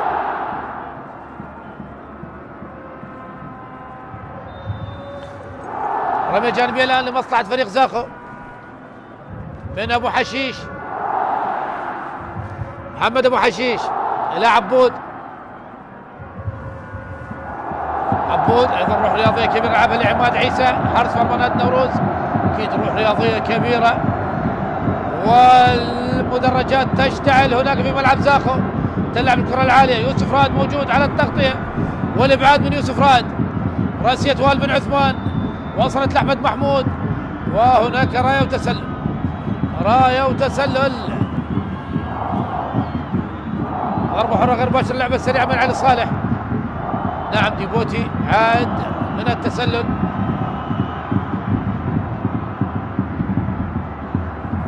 تسلل واضح كان على ديبوتي. عماد عيسى، عماد عيسى يلعب الكرة العالية الطويلة باتجاه مروان حسين، مارسيلينيو بالراس والابعاد في المنتصف الى عبود، قطعت قصيرة، مارسيلينيو وتشديد الكرة. اكيد الان زاخو سوف يدافعون عن هذا التقدم بكل ما اوتي من قوة. مارسيلينيو البرازيلي ابن السامبا، والابعاد للخارج الى رمية جانبية، هذا هو مارسيلينيو، والابعاد للخارج. محمد دلاور على لعب الرمية الجانبية، دلاور يلعب لأحمد محمود، أحمد محمود يحاول الاستلام والمرور، مر أحمد لعب الكرة واصطدت بعبود، اصطدت بعبود إلى الخارج، لا ركنية، وركنية لا لمصلحة فريق نوروز.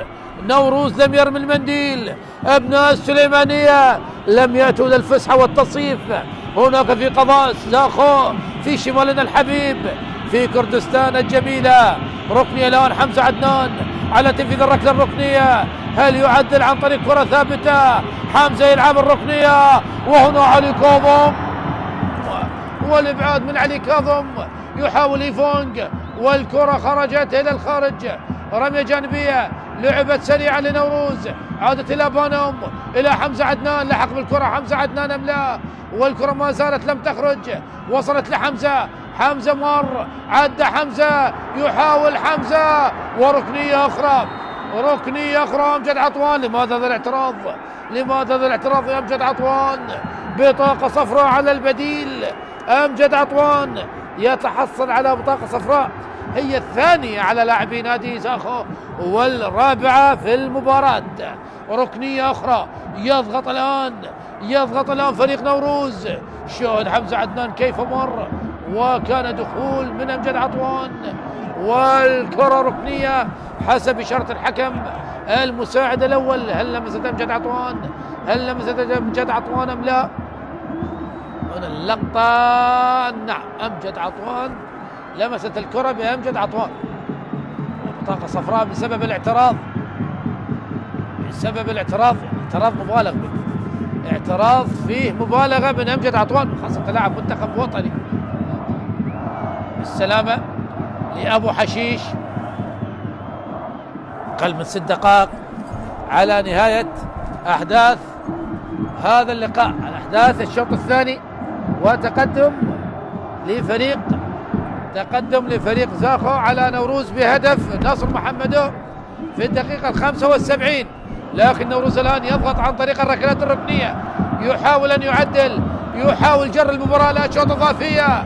حمزة عدنان على تنفيذ الركلة الركنية، يحاول حمزة ولاعبي نادي نوروز.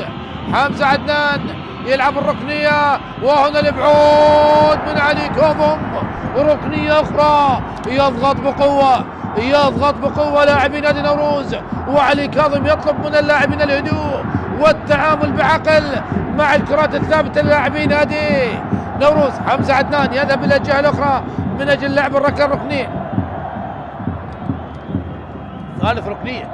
ثالث ركنية لمصلحة فريق نوروز خلال دقيقتين. وعبد الغني شهد يترقب ماذا يحدث بعد هذا الضغط على فريقه من خلال فريق نوروز. حمزة عدنان مرة أخرى على لعب الركلة الركنية. حمزة عدنان تحاول جماهير نوروز أن تؤثر على حمزة عدنان. ركنية الآن، ماذا هناك يا سيد الحكم محمد سلمان؟ هل هناك شيء يطلب من حمزة عدنان لعب الركنية؟ تلعب من حمزة عدنان. هنا الراسية من علي صالح، مرت وعدت ولم تكن صالحة هذه الراسية يا علي، وذهبت إلى الخارج. ركلة مرمى. ويفكر قحطاني الثير ماذا يفعل بالدقائق القليلة المتبقية من هذا اللقاء، وفريق متأخر بالنتيجة. أبناء السليمانية لا يريدون العودة خالين الوفاف أمام زاخو، لكن أبناء الخابور يريدون الذهاب والعبور إلى النصف نهائي. العبور، أبناء الخابور يريدون التواجد ضمن الأربعة الكبار، وهم في هذا الموسم الاستثنائي الذي وصل فيه طبعا وصلوا إلى المركز الثالث. هنا الآن تبديل شيفان، نعم شيفان جميل بديلا لأحمد ياسين. بدأ عبد الغني شهد يفكر بالجانب الدفاعي. دخول شيفان جميل بديلا لأحمد ياسين بمدافع آخر. بدأ يفكر بالجانب الدفاع عبد الغني شهد على حساب الجانب الدفاع الهجومي. يعرف تماما دقائق قليلة لكن صعبة جدا، ونوروز يضغط. نوروز لا يريد الاستسلام. نوروز يفرض سيطرته على فريق زاخو بعدما تأخر بالنتيجة. خطأ آخر لمصلحة فريق نوروز. حمزة عدنان المتخصص بالكرات الثابتة. حمزة عدنان هل يلعبها لدلاور؟ نعم يلعبها لدلاور. حمزة عدنان يصوب لكن سهلة بأحضان الحارس علي كاظم الذي يحاول أن يكسب بعض الثواني، لكن القرار الجديد والقانون الجديد في بروتوكول الفيفا خلاص طبقت قاعدة 8 ثواني لحارس المرمى عندما تكون الكرة لدى حارس المرمى. هنا حمزة عدنان صوب من هذه المسافة البعيدة لكن سهلة بأحضان الحارس علي كاظم. وائل بن عثمان يلعبها لحمزة عدنان. حمزة يلعب الكرة الأمامية باتجاه بانوم لكن قطعت من أبو حشيش. هنا الراسية من منذور، يحاول أمجد عطوان. راسيات وصلت الآن إلى ديبوتي تمريرة أمامية أقرب لها علي صالح والخطأ على محمدو. نعم الخطأ واضح على محمدو. هذا نصر محمدو صاحب الهدف الوحيد لغاية الآن. شاهد اللقطة والدفع من محمدو على علي صالح. نعم دفع واضح تماما في هذه اللقطة. كرة الآن أبو حشيش إلى إيليو. أبو حشيش مجددا. إيليو يحاول فريق زاخو أن يمسك الكرة. أبو حشيش طالت عليه إلى الخارج. رمي جانبية دلاور يلعبها لبانوم. الأثيوبي كاتوج عادت إلى دلاور دريدي إلى علي صالح بن عثمان. أخذنا الدقيقة الأخيرة دقيقة 90.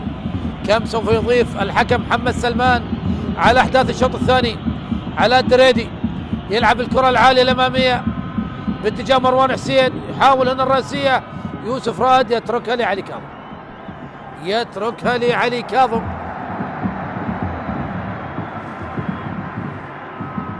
علي كاظم يحاول كسب بعض الثواني. هذا مارسيلينيو. عماد عيسى حارس مرمى نادي نوروز.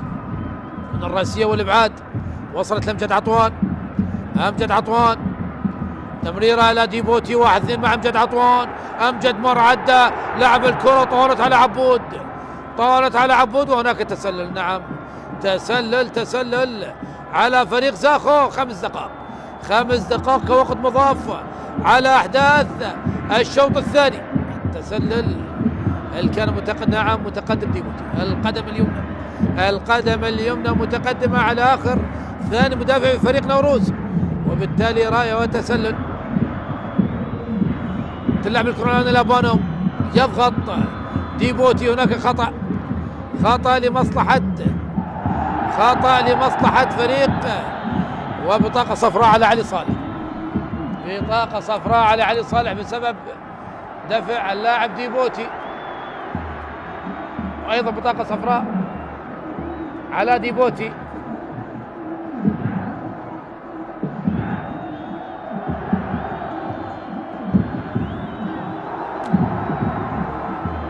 رمية جانبية، أحمد محمود يتركها لحمزة عدنان. دخلنا الدقيقة الثانية من الوقت المضاف. حمزة عدنان تلعب الكرة، يحاول أمامية باتجاه مروان حسين من الدريدي، لكن أقرب لعلي كاظم. لكن هناك تبديل. هل هناك تبديل أم ماذا؟ مباراة متوقفة. مروان حسين وأحمد إبراهيم، روح رياضية كبيرة. خلاص علي كاظم يعطيه الكرة على راعد. الآن يدخل فريق زاخو على راعد، أيضا مدافع آخر يدخل بدين لمحمد علي عبود. خلاص عبد الغني شهد، يبدأ بأوراقه الدفاعية. شاهدنا شفان جميل، والآن على رعد. رمية جانبية لمصلحة فريق نوروز. محمد سلمان يطلب من حمزة عدنان لعب رمية جانبية من مكان خروجها. تلعب من حمزة عدنان لأحمد محمود، يحاول أحمد من أمام على رعد. الكرة إلى الخارج، رمية جانبية لمصلحة فريق زاخو. بطاقة صفراء نعم كانت على علي صالح. رمية جانبية يوسف رائد على لعب الرمية الجانبية. أكيد لاعبي زاخو يحاولون كسب الثواني. تلعب الرمية الجانبية من يوسف رائد. ديبوتي مع حمزة عدنان يلعب الكرة، وصلت لمحمدو، لكن بعاد الكرة من وائل بن عثمان أو علي صالح. يحاول يفونق من أمام أبو حشيش أمامية، وديبوتي علي صالح بالراس. دريدي إلى وائل بن عثمان. وائل تلاعب بديبوتي. وائل بن عثمان تلك مهارة واضحة تماما. لعبها لعماد عيسى. ندخل الدقيقة الرابعة من الوقت المضاف من أحداث الشوط الثاني. عماد عيسى، هل هناك هدف لنوروز قبل نهاية الوقت؟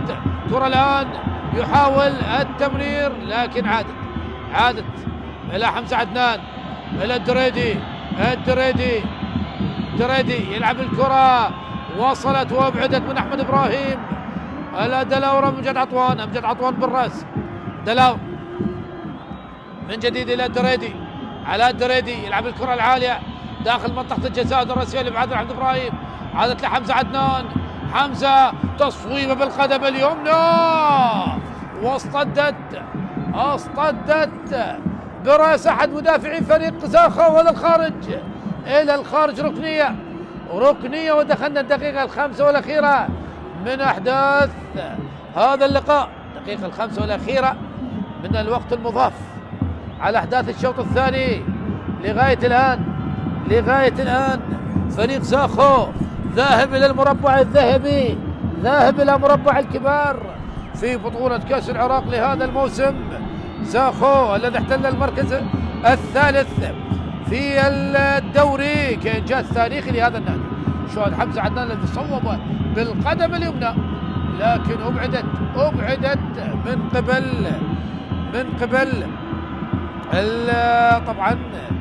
من قبل المدافع يوسف الهالوسي. الآن ركنية حتى عماد عيسى متقدم على هذه اللقطة. دخول الكوستافو هنريك يدخل في الدقيقة الأخيرة. هل هناك بديلا لكوستافو هنريكي؟ بديلا لديبوتي. ركنية الآن حمزة عدنان على الركنية، 5 دقائق انتهت. حمزة عدنان يلعب الركنية، هنا المحاولة والبن عثمان. مروان حسين يحاول الحق بالكرة قبل أن تخرج. مروان يحاول المرور لكن قطعت الكرة، المرمى خالي. محمد يحاول من جديد، هل يصوب من هذه المسافة؟ وصلت على رعد إلى محمد أمامية لأمجد لكن قطعت وابعدت. أحمد محمود يحاول استلام الكرة والإبعاد وتشتيت الكرة، ومحمد سلمون يغني أحداث هذا اللقاء بفوز فريق زاخو، بفوز فريق أبناء الخابور على حزمنا السليمانية في ديربي كردستاني جميل كان ما بين زاخو ونوروز، لكن زاخو نجح بالفوز والعبور إلى المربع الذهبي. مبارك لزاخو، جماهير زاخو، هاردك نوروز جماهير نوروز. وفي الختام تقبلوا تحياتي معلق اللقاء علي عنب، والسلام عليكم ورحمة الله وبركاته.